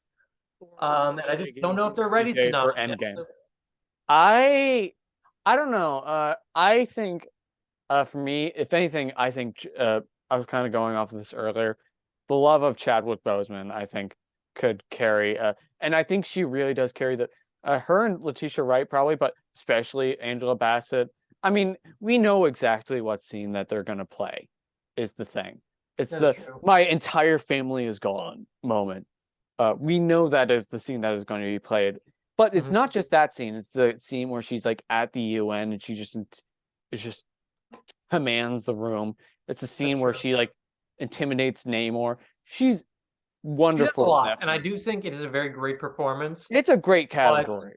My prediction, and against all other odds, I feel like this could happen. It happens rarely, but I feel like it could happen. I think Stephanie Shu is gonna take it. I think I I respect that so much. I I'm think going. you can talk and I'll talk about Stephanie Shu when Okay, you yeah. No, yeah. prediction. I respect that so much. I adore Stephanie Shu in that movie. I remember at first when it was like, wait, they're doing Jamie Lee Curtis over her, but then it was like starting to come both. It's like, okay, good. And think people are very happy for Stephanie Shu. I think well, Ariana DeBose was openly queer last year. Uh, was her win. But Stephanie Shu, First, I wonderful. think queer actor playing a queer character getting That's nominated true. for That's sure. true. Yeah, Um, she's wonderful, and without her and Everything Everywhere All at Once, it doesn't work. Same with like, all the performances of that movie. Jamie Lee Curtis is a great bit part. Carrie Condon has some really, really like grounds like a lot of the chaos that goes on in Banshees, and Angela Bassett just like you just feel so much. You feel the whole film's grief, and also the on her whole shoulders, film's yeah. like acceptance with her. And I think Wakanda Forever is a terrific ensemble in general. I know other people are saying because it's a Marvel movie. I mean, people probably had that same thought with the Joker, well, both times. Uh, I I don't think that matters too much. I think I if she doesn't win, I don't think it'll be because it's a Marvel movie. I think it'll be because it's a damn good category. Yeah. The reason I think Stephanie Shu is gonna win is usually a trend that happened last year too, with supporting actress where they usually tend to go for either usually this is sort of a supporting usually more for actress though, they go for the young like a young, newer Yeah, up and coming actress. So Ariana yeah, DeBose, definitely. um Alicia Vikander for the Danish girl. Stole the Um words right from my mouth. Who won it? Laura Dern. Well, not young, but thank God. she's like, Uh, yeah, oh, Yo Jung Young. Last. they usually that's sort of like might be the rare thing where like they usually switch between young and old sort of Yeah. frequently. So yeah, Stephanie But I Shu. do feel like Stephanie Shu is doing a lot. She's playing two very different characters in the same body, and she does like the I think the one scene that really shows it off is where she pretends to be fake hit by Joyce, and she goes to she goes like from Joy to Tobuchibaki like in the fall, and you can just tell like it's all fake, and you're like, damn. And Yeah, also, yeah, she's so fun. Also, and also they carries haven't. like so much emotion. That is true. And also, they haven't really. They usually give like villain performances to supporting actor. I think Oh, they that's do true. supporting actress. I think it's a great. She's not only a really fun villain, but she's also a really fun sort of ground character, like the one that's Yeah, sort of no, like she's a the roller. antagonist of the film, and she's also the heart of the film. Mhm. Well, also one of the hearts of the film. One of the hearts. There's so much. But like Yeah, as I said, that she's my prediction. But my pick would be Hong Chow, who I think honestly outshines Brendan Fraser in his own movie. I think she's hands down the best performance. She's the one that surprised me the most, especially she's great in that movie. and I she is. mean, yeah, I I respect that so much. I honestly almost like it's a really tough category. I think if it's not Angela Bassett, I want it to be Stephanie Shu. I'm picking Angela Bassett, and honestly, like I feel like every day it really does flip flop for personal for Stephanie Shu and Angela Bassett because they're both like doing so damn much. And honestly, Jamie Lee Curtis, she has a lot of momentum because I still haven't watched her SAG speech, but I heard, she just was just so appreciative. And like, it's like on the one hand, it's like, okay, is this really the movie that we want to give Jamie Lee Curtis her Oscar for, or like, or over Stephanie Shu? But on the one hand, it's also Jamie Lee Curtis. How do you not like? And also, Stephanie Shu is a younger actress, and Yeah, she's probably not. and you're She's going definitely up against Jamie Lee Curtis, who's a legacy actor. It's a lot of legacy actors across all acting categories. But yeah, it's definitely I do think it'd be a weird choice for the best supporting actress to go to Jamie Lee Curtis, even though I it do love. would be, but also like I'll be like, oh, okay. But then she'll probably make me cry with her speech. That's true. Same with Angela Bassett. She hasn't won yet either. Yeah. Um, So for snubs, oh yeah, after snubs. watching Women Talking, Jessie Buckley and Claire Foy, both Yeah. excellent, both got snubbed. They were talked. They were originally going to be like the two, like they could nominate both of them, and they didn't nominate either of them. Yeah, I think that was like when Women Talking had more momentum and then it lost all that. I'm a Yeah. huge fan of Jessie Buckley. You know, and I'm sure the ensemble for Women Also, Talking. Claire Foy got snubbed for First Man, so I feel like they would have been Oh like yeah, she for definitely that. got some first man. So did Um, Ryan. Talking about Uh, Glass Onion, I wouldn't call her supporting, but I know people did. no, yeah. Well, I think it's just because Janelle it's an Monáe. ensemble piece. Because it's an ensemble piece, they can usually get away with it But I there. would still argue she's the central character. Like I feel like if Knives Out got acting nominations, I would say Ana de Armas No, was I the definitely would. same way Janelle Monáe was. It's also just like they can sort of play it with the with it if it's an ensemble, then That is is anyone true. really a lead? That's you can always kind of argue that. Um yeah, definitely feel that. Kiki Palm. I I guess that's also one I would consider lead, but they considered her supporting. yeah, if they considered for her for supporting and not lead Margot Robbie for Babylon, I think she was my favorite part of Babylon. I would Uh say she's the lead, so I would. no, Uh, I would say she's lead too, but if they didn't campaign her or that's true. there yeah, yeah, a lot of great Even then, like performance. Anna Taylor Joy in The Northman, I think is very good. I think she has a better film, which we'll talk about an actress.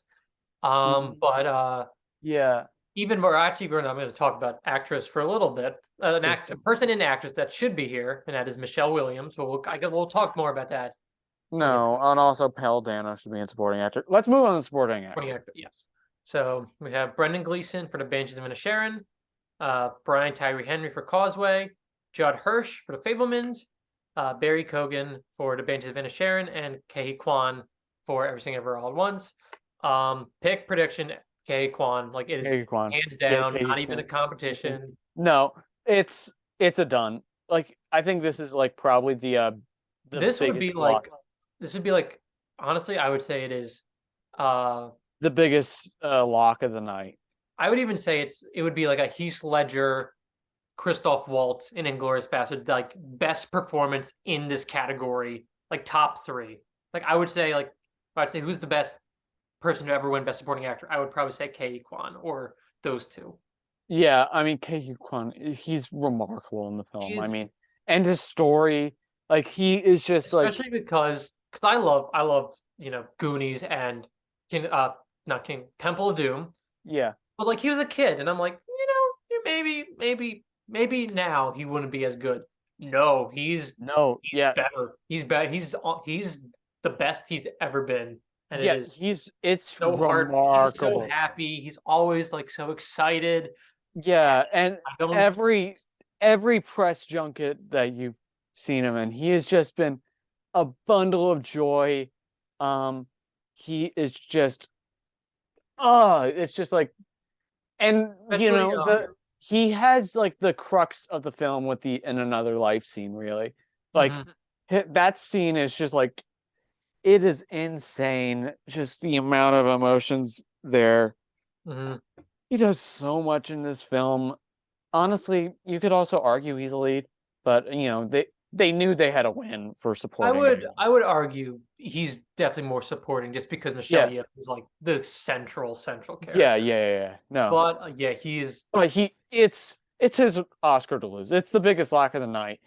Great performances otherwise. The I the would. Banshees crew. I still haven't seen Causeway, so These are vibe, but I like Brian Tyree Henry, so I'm kind of happy with that. yeah, no, I'm very happy Brendan for him. He's Gleeson, great. I would. As much as I He's love Brendan Gleeson in the movie, I do think he's like the weakest of the four, just because he's obviously supposed to be very cold. But like I don't know, Interesting. I just don't feel like it is as much of a show for his acting. Especially like honestly, not joking, I do think he could have gotten like nominated for Paddington 2 just because it is such a weird little performance of his. Yeah, But and also just I do like it's a good performance. It's a very typical one. if there's if you point a gun to your head and say, "Hey, who Hui Kwan doesn't win the Oscar," and at first you reel, but it's like he doesn't win the Oscar. You have to tell me who does. I'd probably say Brendan Gleeson, I would because I would he's say Barry probably. Keoghan just because he won the BAFTA, and Oh also, yeah, that's true. Yeah, but honestly, maybe Judd Hirsch. I like Judd Hirsch. He's very. I honestly think I like him a lot in the movie. I I, really was hoping for Paul Dano in the film. I loved I just Dano in that movie. I think he was aside from Gabriel Bell, he was my favorite performance. I think like he or like David if they wanted a cameo like role like Judd Hirsch gave a David Lynch an Oscar nomination for actor. that He is would the be it. best. That is like What the if best scene in the what if movie. David? I mean, there's If always the David Lynch tradition. got David Lynch needs to get nominated for another Oscar. He needs to win Honestly, something. what if David Lynch as John Ford announces an award? That would be the funniest shit. They I should think. give David. They should just have David Lynch not read all the nominations. He should He, read. He should read the animated he short. should. My year of dick. My year of dicks. That's what he'd say. Um, Where but if the horizon is in the middle, it's boring as shit. yeah. But yeah. Judd Uh Hirsch, I do really like. I think he gives all very show Steve. It's a very small, but it's very like big, which I very much yeah, like. no. It's a really great scene. It's like it uh I think like I was kind of hearing a lot about it. So like I kind of was like, "Oh, okay. That's it." But then like, it's like, but it's still great. It's great. No, it's a very good scene. I think my thing is well, to go into snubs briefly, Paul Dano, I really wanted him to get a nomination for The But Fablemans. definitely, even for the Batman, I feel like he could have got. Oh, he was Or wonderful even in The Colin Farrell Batman. for the Batman. There's so many great supporting performances. Jeffrey Wright, he might Yeah, not be doing as much, but he's like I no, feel it's like get The nominated. Batman's great. You know, Edward Norton in Glass Onion. yeah. Edward Talking Norton about for Glass. another Easter Rich movie we are talking about before, The Menu. Nicholas Holt steals the movie.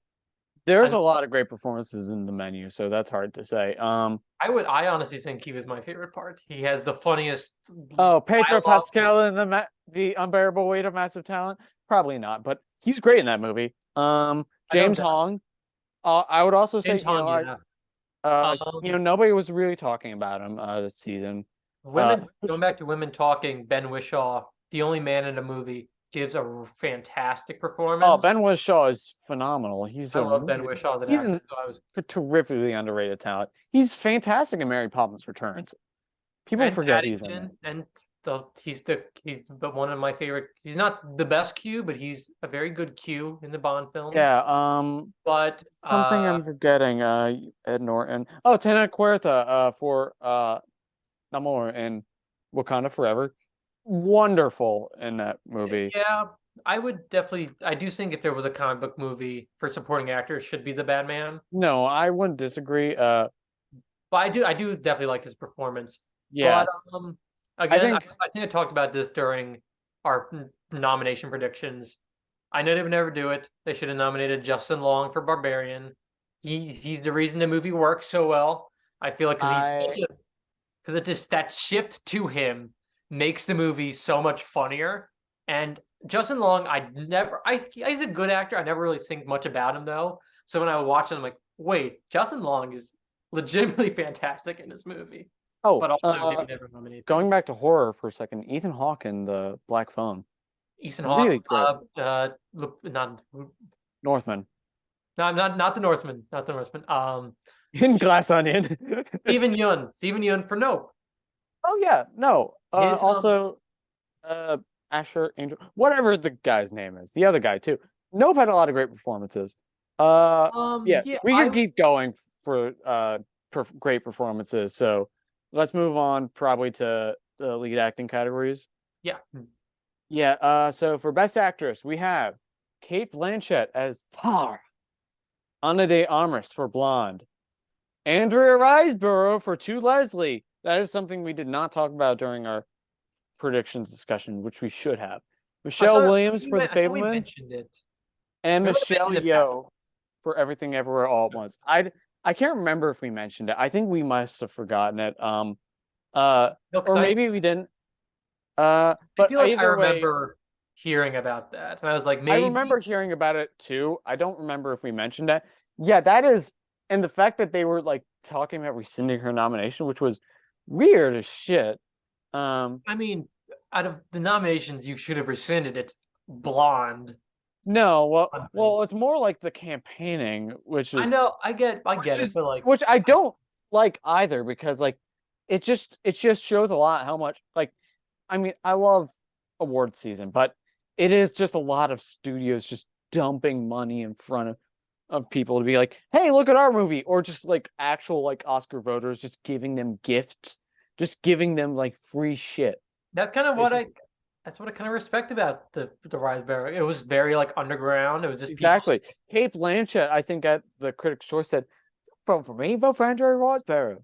Mhm. Um, I'd, but well, I guess let's talk about snubs before we even get to the main category, which is the name one is Daniel Deadweiler for Yeah. Till.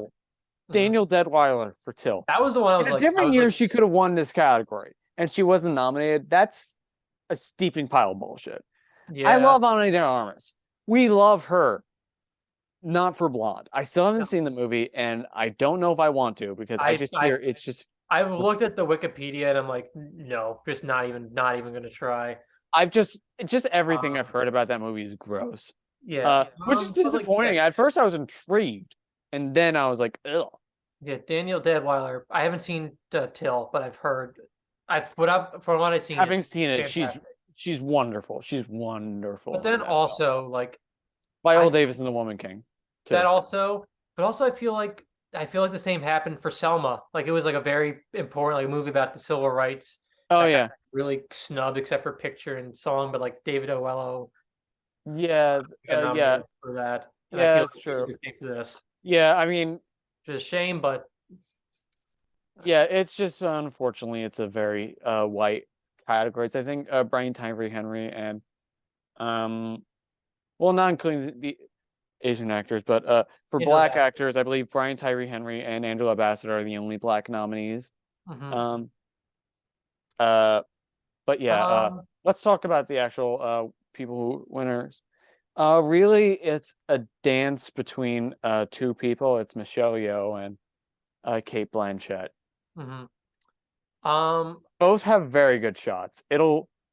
I don't think if one wins over the other, it won't be a snub or a surprise. It will be a very like, oh, okay. It'll be like a coin toss, really. I have not seen Tar yet, but like I love Kate Blanchett as an actress. But also, She's wonderful in the movie. does she really need three Oscars now? Like even I feel like we gave Frances McDormand three Oscars, and she's great in all the movies she got nominated for. Like Fargo and Nomadland are great performances from her. But like Three Billboards, I haven't seen it. I haven't seen that either. But I've heard that it's talking about McDonough, a same Yeah. one of his films. But I just feel like it's Michelle. I feel like Michelle Yeoh just gives Yeah. performance of her lifetime. It's a lot of it's act. It's not only Well, acting. She's speaking multiple languages.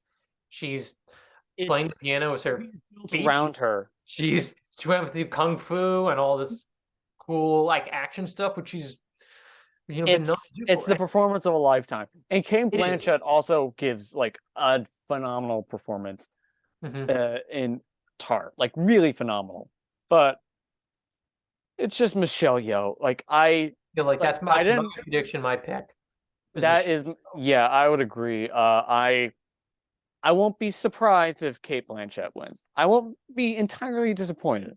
I'll be a little, but I Kate feel like Blanchett, she'd be disappointed. She's like, I don't want more Oscars. I have two already. yeah, That's how she she's seems, and I'm giving like, off the energy that she just wants other people to win mm-hmm. this season, which I think helps Michelle Yeoh a lot. And she really is great in Tar. And I think the one thing is that Everything Everywhere is going to get a lot more than just Best Actress. So, but Tar, it's really like tunnel vision behind Kate Blanchett. Yeah, So but that's the one thing that could help it. But Michelle Yeoh, it's the I think the first moment that made me cry and everything ever all at once, keyword first moment, was the scene where she's where you're just flashing through everything and you see an actual like clip of Michelle Yeoh at a press her event, and critic, it's yeah, yeah, is and it just is like, oh my God, I want to cry. Uh, mhm. because like she's wonderful. She's wonderful in this movie. She is yeah, please. I'm crying right now just talking about it. There. Michelle Yeoh. Yeah, Michelle Yeoh is Um, my prediction pick. Just to talk about Michelle Williams, supporting performance, the most supporting performance. Like I don't know how it got. I don't know why they campaigned her in lead. I She's don't know. overdue for an Oscar. She would have. If she was in supporting still, she would have just won because it's a Yeah, great performance, but it's not a great leading performance. yeah, it's Especially weird. considering they don't even nominate the titular Fableman. They don't nominate Gabriel Lobel, who is, I think, the best performance. But yeah, Michelle Williams, Man, great, but like again, I don't think oh, yeah, she. she's great. She needs to win something at some point. And you know what? Ana de Armas, I'm glad you're officially an Oscar nominee. Wrong movie. Just Wrong movie. wrong movie. Wrong movie. Um, Daniel Deadweiler snubbed. Viola Davis snubbed. Anya Taylor-Joy for the menu, I feel like was also a really great performance. True. I think it's Margot better. Robbie for Margot I Robbie re too. Margot I Robbie re does a lot. I loved her in Babylon. She was like easily my favorite part in that film. But also like if it's between like putting in Robbie over um Viola Davis or Daniel Deadweiler, I would that's a hard pick because Yeah, both of them are actually, great, especially going Deadweiler. back to going back to supporting actor for a moment, PJ Byrne should have got nominated for Babylon. Who is he? He's the assistant, and he's like, shut the fuck up, I will shit on you." He gives it's the funniest performance in the movie, and he's only on screen for like McGuire should be nominated. Tobey Maguire. Oh, Tobey Maguire is so good in that He too. is. It's so minimal, but it's such a He's unique my performance. childhood hero, and makes me want to shit my pants. Eat another rat. I just love the way he said that line. I would have been What happy. the fuck? That's a that, now I Yeah. really wish Tobey Maguire was nominated. It's such a fun performance, and it would have made sense since Kirsten Dunst was nominated the year before for a I Power to feel like I wouldn't be Spider-Man. surprised if Tobey Maguire gets his first nomination for producing because I he would be produces a surprised lot too. of. He's pretty Yeah, yeah, trying to produce, yeah. yeah, he's Uh, a really good producer. But yeah, yeah, we're Michelle Yeoh we're is yeah, definitely. Michelle Yeoh. I Um, think my prediction, my pick. my prediction, my pick. I, I'm like, if there's one category that I really could like play 50-50 for, it'd be this because it's hard to Mhm. completely fend off Kate Blanchett, but Michelle Yeoh. Yeah, Now on to Best Actor. We have Austin Butler as Heaven. I'm Elvis. Colin Farrell for The Banshees of Inisherin. I have no clue of how Irish that sounded. Brendan Fraser for The Whale. Paul Mescal for After Sun. And Bill Nighy for Living. All first-time nominees, if I'm not mistaken, which is kind of shocking I think especially for most. Colin Farrell. That's also yeah, very shocking. He should have got nominated for Bill a lot of Nighy stuff. too. Yeah, a lot of great actors. Still need to see Living and After Sun, so Mhm. we need to do our homework there. But I do think this is like a two-way race at this point, anyway. I Elvis and the Whale. I think those are the yeah, two. Elvis and the Whale. It's definitely between. Austin Butler is definitely at 2 at this point. I think he's at two too. I just can't not give it to Brendan Fraser. Look, Austin Butler is great in Elvis, and I could like by the time I get over my anger that Brendan Fraser didn't win, I'll be happy that he won. But I think yeah. I think Brendan Fraser he's just stole my heart, ripped it in two. mhm. I Um, Brendan Fraser, it's just I've never seen a performance that so viscerally reminded me of, one person in my life, and it really took a toll on me after I saw The Whale. I'm just, yeah, Brendan Fraser. Just, yeah, Brendan Fraser is also my prediction and pick. Few reasons. One, obviously, great comeback film. It's a great performance from him, and it's oh yeah, also and he's been playing the campaign very well.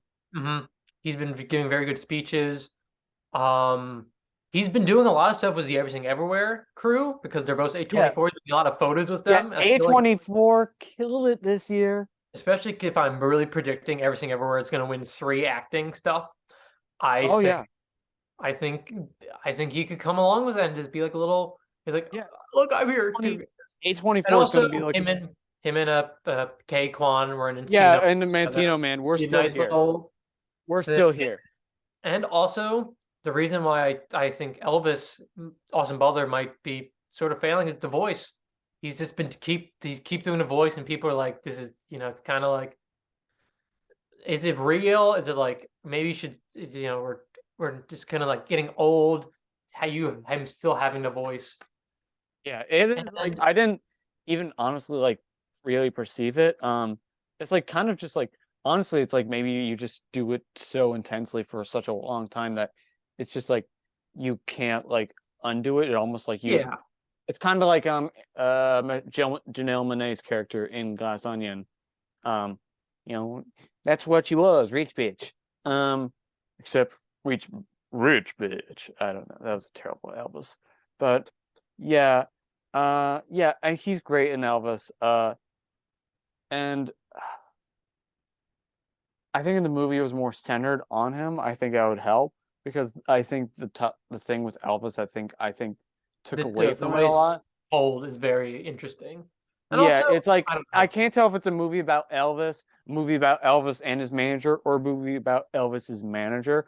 And all three are interesting, but Mhm. I can't tell what it wants to be, and I don't think it does either. Yeah. Um, and then going, what was I? I was about to say something. Colin Farrell's also great in Colin Farrell's very Banshees. good. Um, I still need this, and I don't doubt that Paul Mescal is terrific in that I persona. don't doubt him and Bill Nighy. Bill Nighy are great. They're both. I Yeah, both love. I love Bill Nighy as an actor. yeah. Well, I was gonna say something, but I kind of. What did I was about to say? Oh, that's what I was about to say. Austin Butler and Brendan Fraser are actually in a very interesting parallel to a certain other Oscar Best Actor race, and that was in 2008 when it was between Mickey Rourke for The Wrestler, Darren Aronofsky, and Milk for Sean Penn, which was biopic. Now the thing is, Elvis has the awards that Mickey Rourke picked up, and Brendan Fraser has the awards that Sean Penn picked up. So it could be a really fun reversal where the Darren Aronofsky performance wins over the biopic performance. And Yeah. also, Rami Malek. He has directed leading actors before to Oscars. Natalie Portman. I still haven't seen Black Swan, but Mhm. uh, Baz Luhrmann hasn't nominated kind of anyone to win any. yeah, But yeah. what was that? In a different year, I think Elvis has a really great shot to win this award. I mean, the same reason that Taron Egerton got snubbed because Rami Malek already won Yeah, well, I for think that's why. Rhapsody. I think because there's been enough time since then. I think is why uh, Elvis has definitely gotten it, and I also think Elvis is a I mean, I like do think Elvis. I think Austin Butler and Elvis is better than Rami Malek in Bohemian Rhapsody. But again, I they're all just great performances. So it's just hard to say. But I I just I just can't get past Brendan Fraser. I think he's like the front runner. He's the front runner. If he doesn't win, I will probably uh I don't know. You guys might want to abandon my apartment. Um, I just I talking just about hulk out. time to talk about some snubs. Obviously, we're talking about Gabriel LaBelle, who should have Gabby been Gabby nominated. LaBelle, yeah, he was great. Um, Tom Cruise is great in Maverick. Can't deny yeah. that. Ray Fiennes for the menu, Ray really fun. Fiennes is great. Ray Fiennes is great in the Should have got menu. nominated for Grand Budapest, but got snubbed. So I'm gonna look at my phone actually now. okay. Uh, yeah, to see what are some of the more things that I'm forgetting about. Daniel Kaluuya Um, for Nope. yeah, of We course, of got. course. I know he just won for Judas and the Black Messiah, but Oh yeah, no, Daniel Kaluuya is like one of my favorite actors now because he's so consistent, and I'm like, I he's gotta check out more he's of his stuff. great. He's wonderful. You know, Robert Pattinson.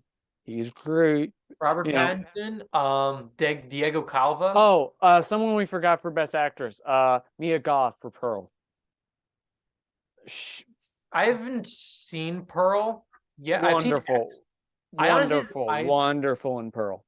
but I do feel like Pearl, I feel like an actor she's playing two very distinctly different characters, she which I feel really like is. is very ambitious. Especially, I mean, us didn't get nominated, so we can. No, yeah, but like us is like still like well, that's besides the point. Pearl, she's wonderful. She has a really long monologue. Let's see, Mhm. Daniel Radcliffe for Weird. That'd be funny. I would love that. Um, yeah. Um, you know what? Billy Eichner was great in Bros. I just want to shout that out into the universe. I'm trying to think of movies that aren't like maybe my favorites, but had a really great lead performance. I'm just blanking at the moment. Oh yeah, for next year's Oscars, Cocaine Bear Sweep, Cocaine Bear Sweep. Barbie sweep, Barbie and Indiana Jones Dial Destiny sweep. Come on, No, we're off no, cocaine. We're still on Barbie sweep. We're still on come on. It's Cocaine Bear. Um, Nicholas Hoult, Nick Cage, Renfield. Renfield, Renfield, Renfield and looks Barbie. legitimately great. I love. It looks like an absolute blast. Timothy Chalamet for Bones and all. No. Um, he's good in it though. Yeah, Yeah, I think that's. yeah.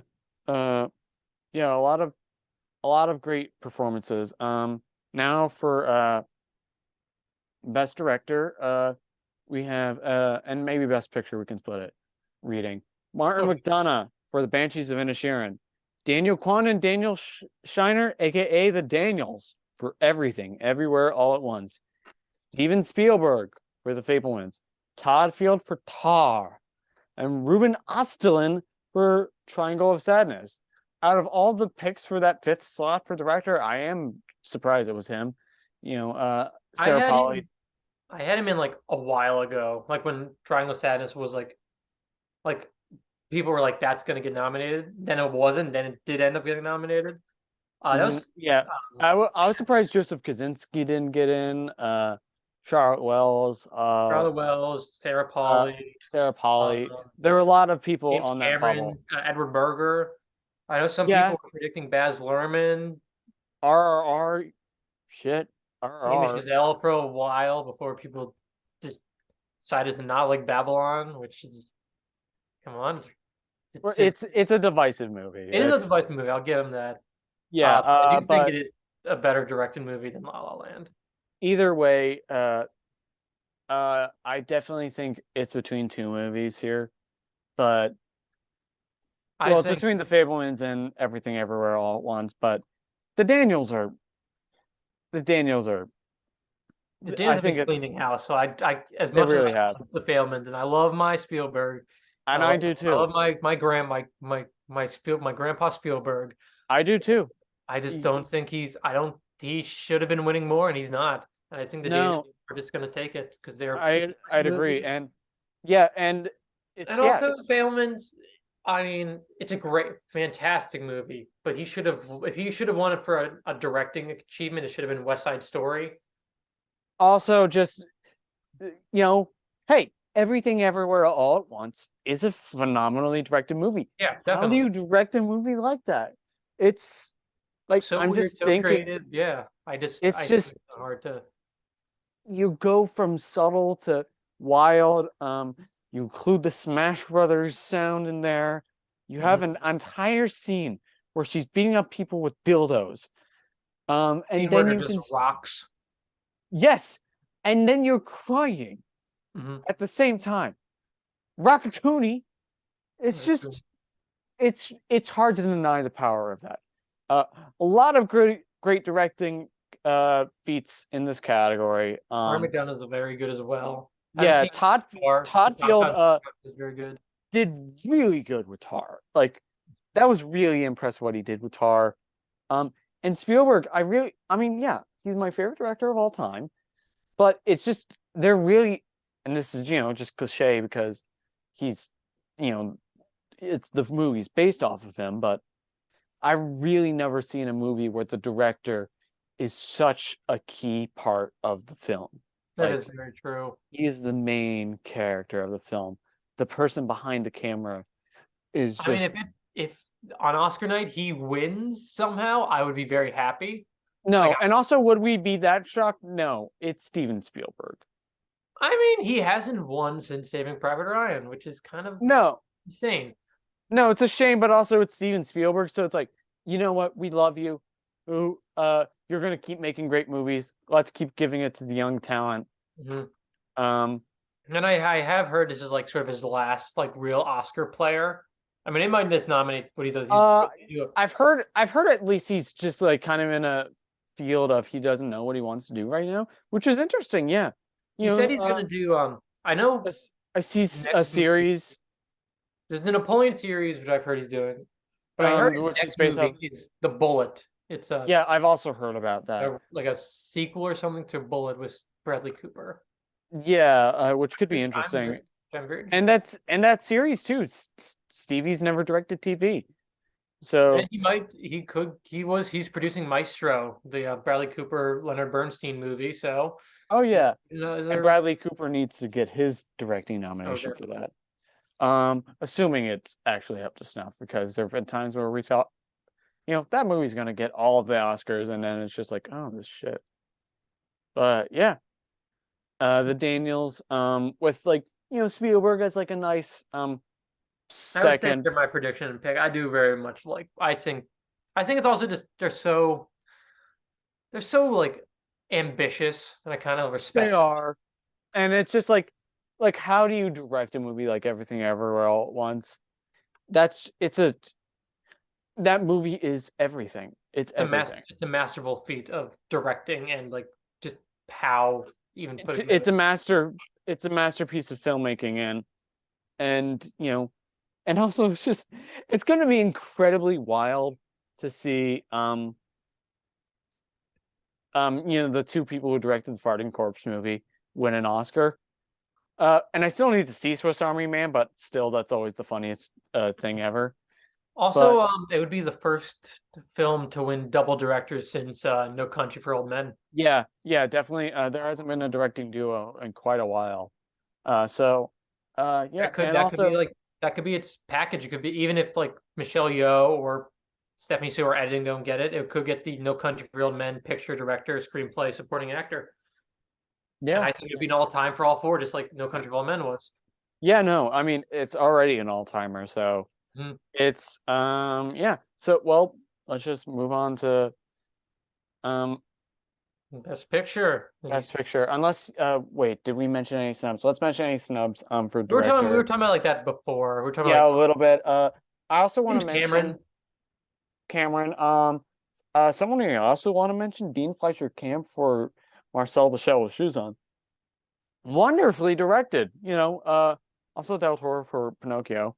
Jordan But Peele for or Nope. particular Jordan Peele for Nope. But Dean Fleischer Camp, I just want to talk about him for a little bit because it's just a really, interesting like way he captures the size of that, character's world. And also like still like, everything, like you really believe the sizing of everything in that movie, and also he really taps into a lot of heartfelt emotion, even with objects in that movie. He's a wonderful job with Marcel the Shell. And I know he's attached on a Lilo and Stitch remake, which is honestly one that I'm actually excited for because of him, of the Disney remakes. I feel like I've definitely been losing interest in them significantly over time, but that's one that I'm interested in because of Dean Fleischer Camp. Now on the Best Picture, do you want to do first half or let's rotate? All right. All right. So All Quiet on the Western Front. Avatar: The Way of Water. The Banshees of Inisherin. Elvis. Everything Everywhere All at Once. The Fablemans. Tar. Top Gun. Maverick. Triangle of Sadness. And Women Talking. Hmm. Very good list. I still need to see Women Talking and Triangle of Sadness, but I think, okay, I'm gonna say that second place is in my heart. Well, okay, in my heart it's The Fablemans, but second place logistically, I'd say is Top Gun Maverick, because because Top Gun Maverick is the movie that really, it's being really heralded as the movie that brought people back to theaters. It's more beloved, I'd say, than Avatar: The Way of Water, Oh, even though definitely. that's been making much more money, Mhm. uh, at least Avatar is overseas. there as the technical achievement. I like the movie. I don't know if I would put in my top 10 Best Picture lineup, but I do very much like Yeah, Avatar. yeah, Um, I liked it too. It's one of my lesser of these nominees, uh, but I still I enjoyed guess the movie. I guess we can like sort of like just discuss all of them and like how like compared like not like how likely they are to win. I'll start from the one I think is least likely to win, and that is Elvis. Yeah, I wouldn't say it's least likely, but I definitely wouldn't say it's winning. I Just would just because say it's, I don't think they've ever given a music biopic a picture win. I And think the main, I feel like Elvis shouldn't be the first no, one to do that. no, I don't think so.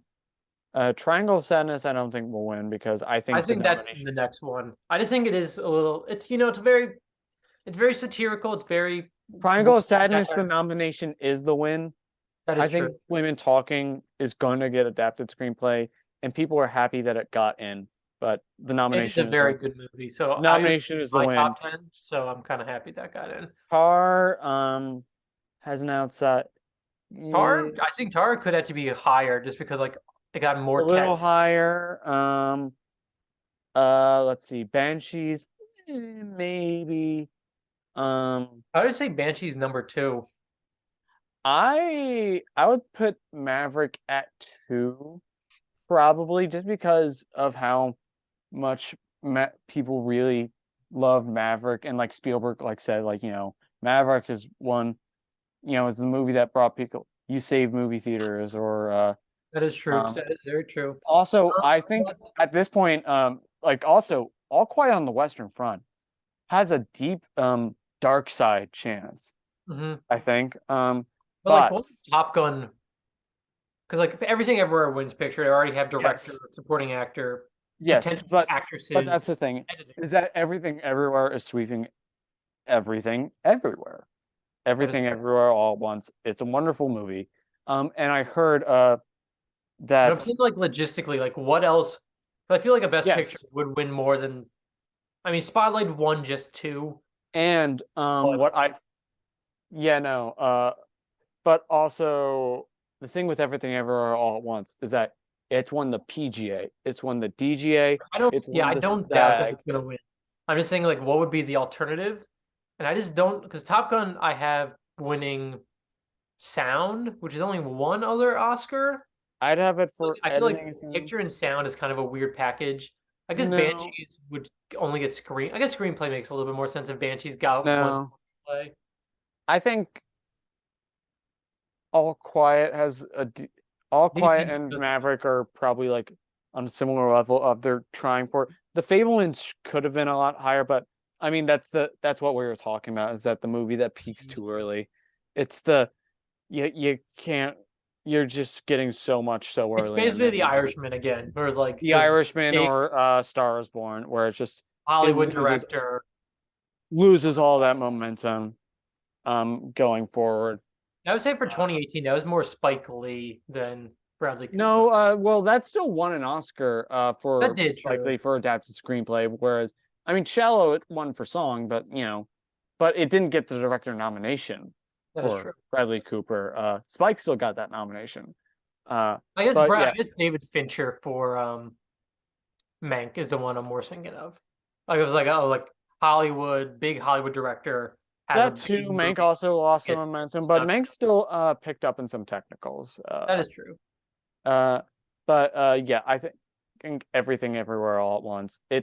Uh it's it's my favorite movie of 2022. It's It's a lot of my people's favorite movies of 2022. Everyone adores this movie. Everyone, well, okay, almost everyone who adores this movie. We're looking at you, Kira. Um, Yeah, I would it's my third favorite movie of the year. It's still very, very good. It's still like if this guy won Best Picture, it'd be like top 10 Best Picture winners for me. But yeah, yeah, I would not be upset. Yeah, I think Everything Everywhere is clearly the front runner. It's my pick, my prediction. and I think it's just like what has it lost? I mean, it's gotten all the pre-syndicates. Everyone's in support of this movie. Mhm.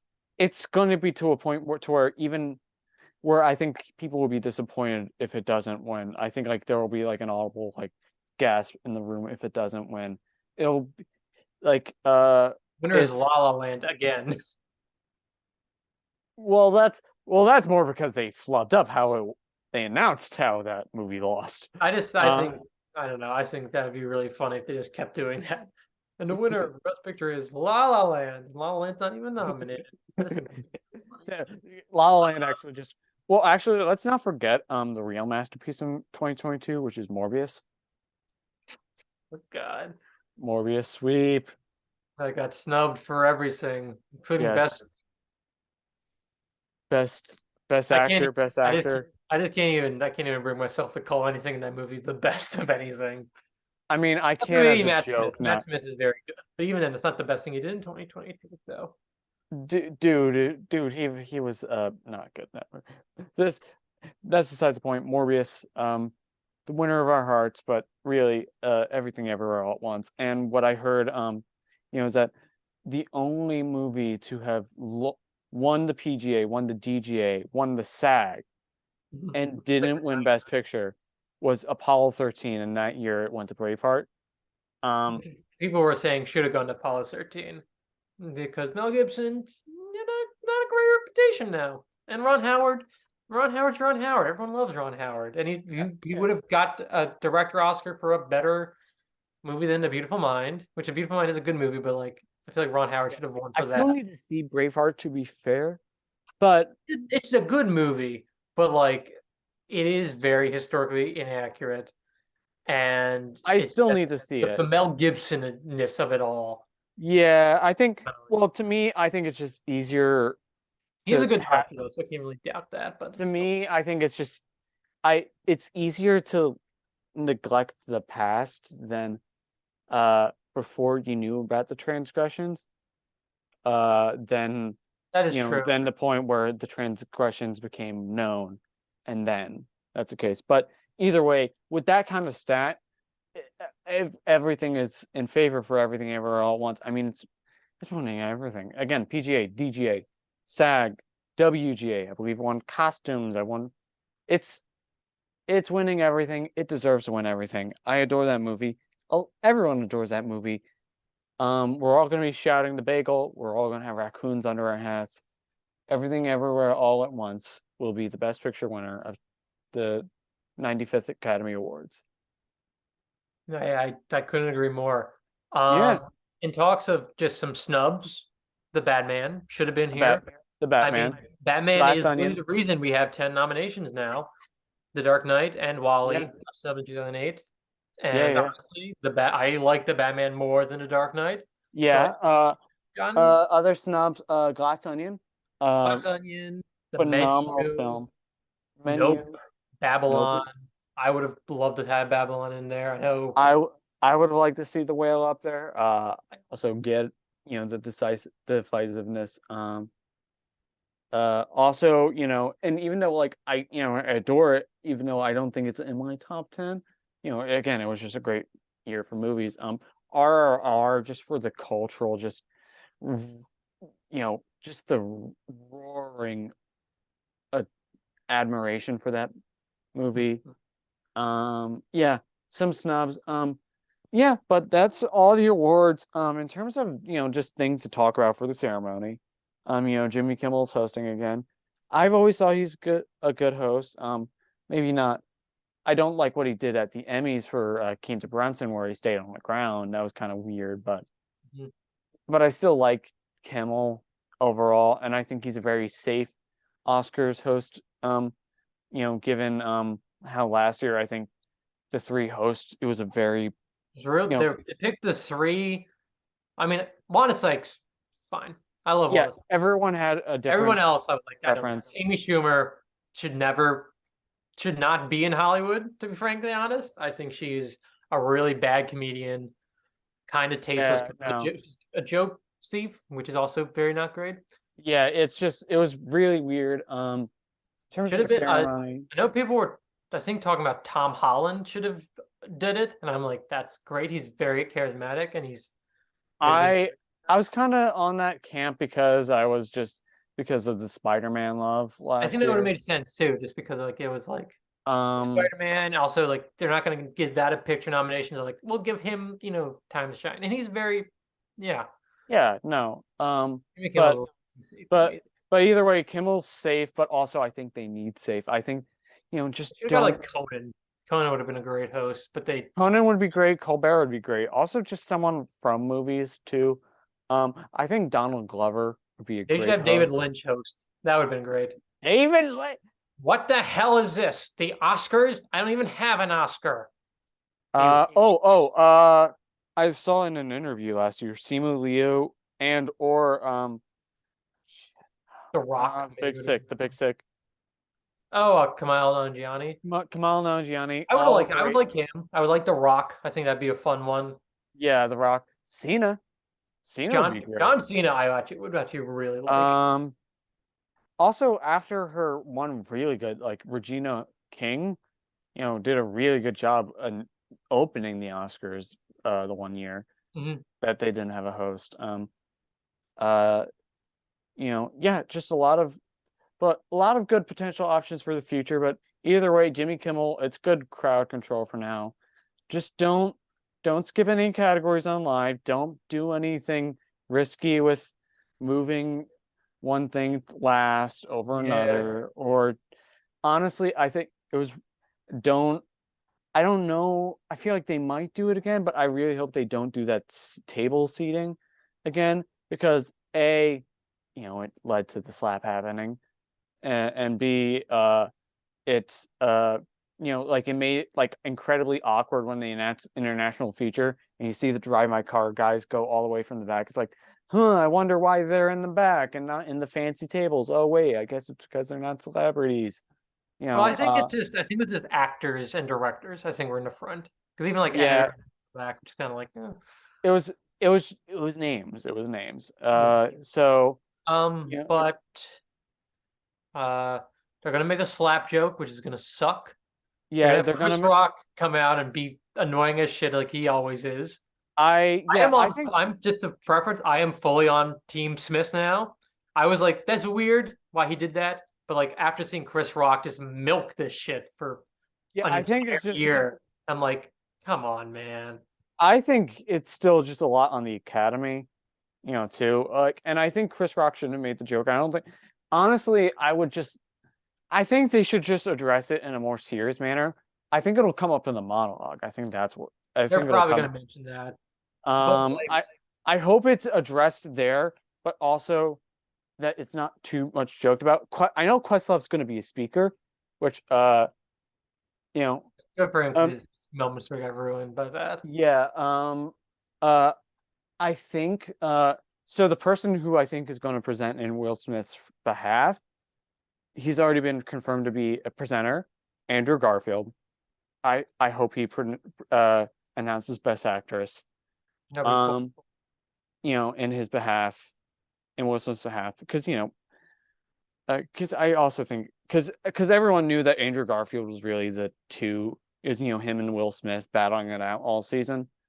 Uh, Cumberbatch. I think it was a three horse. uh, I think kind of, but I think it was really by the end it was well after a certain point it was becoming obvious that it was Will Smith. So Because But didn't Garfield win the Golden Globe?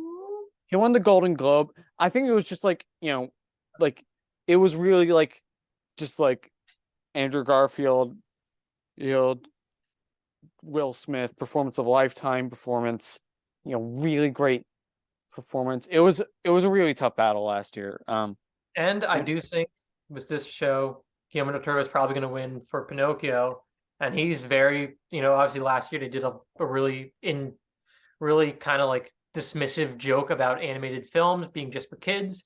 I feel like he's going to give a very passionate speech about how animation is a brilliant form of storytelling oh with yeah. kids, Oh and he's yeah, going to like that's going to be a wonderful moment, assuming he wins, which he most likely will. most Again, likely. Puss in Boots is my dark horse, but um yeah, I think it should be a good ceremony. Just play it safe. Don't cater to the people that you're not going to win back. You're not you're not going to get those people back.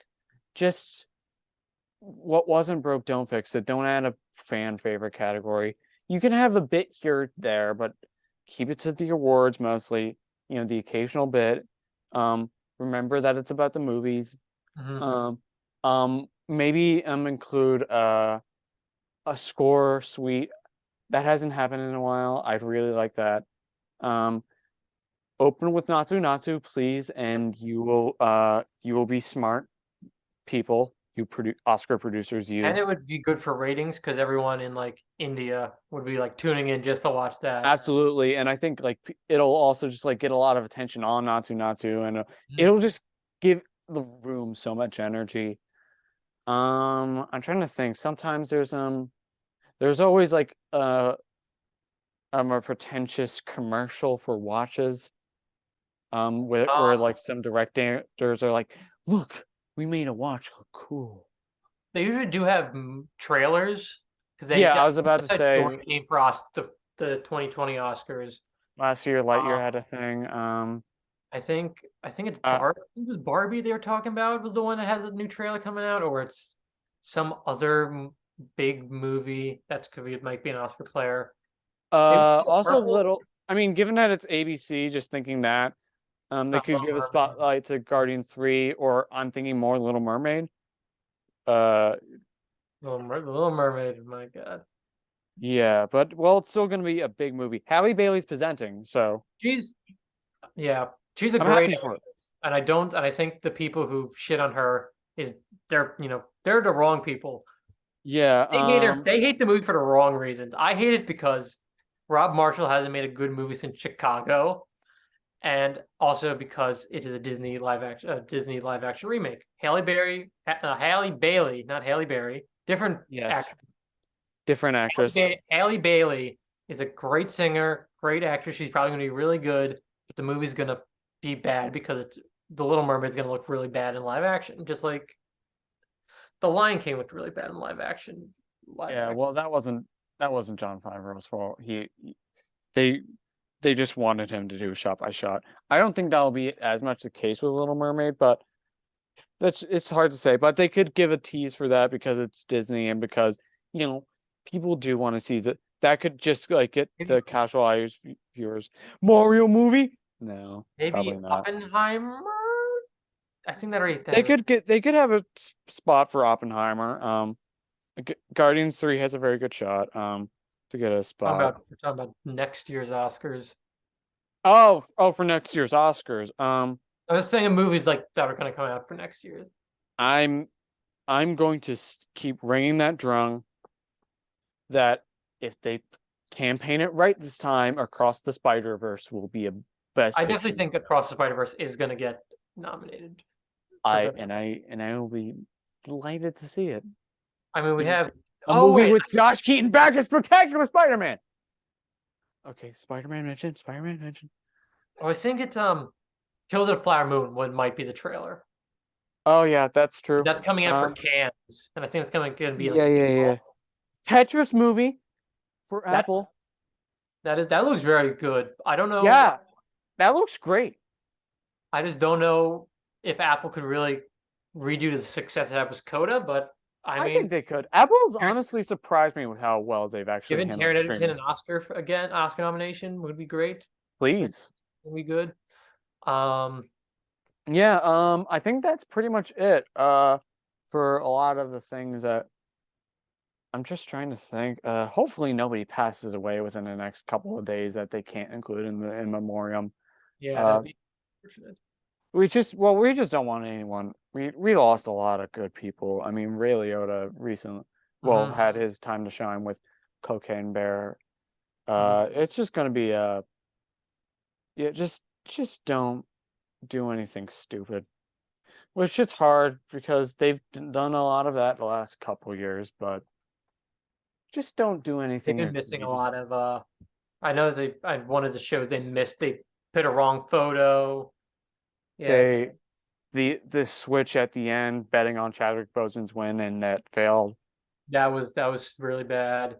last Uh, year with the slap and the and all the other shit that happened last year. yeah, Obviously, the La La Land moment.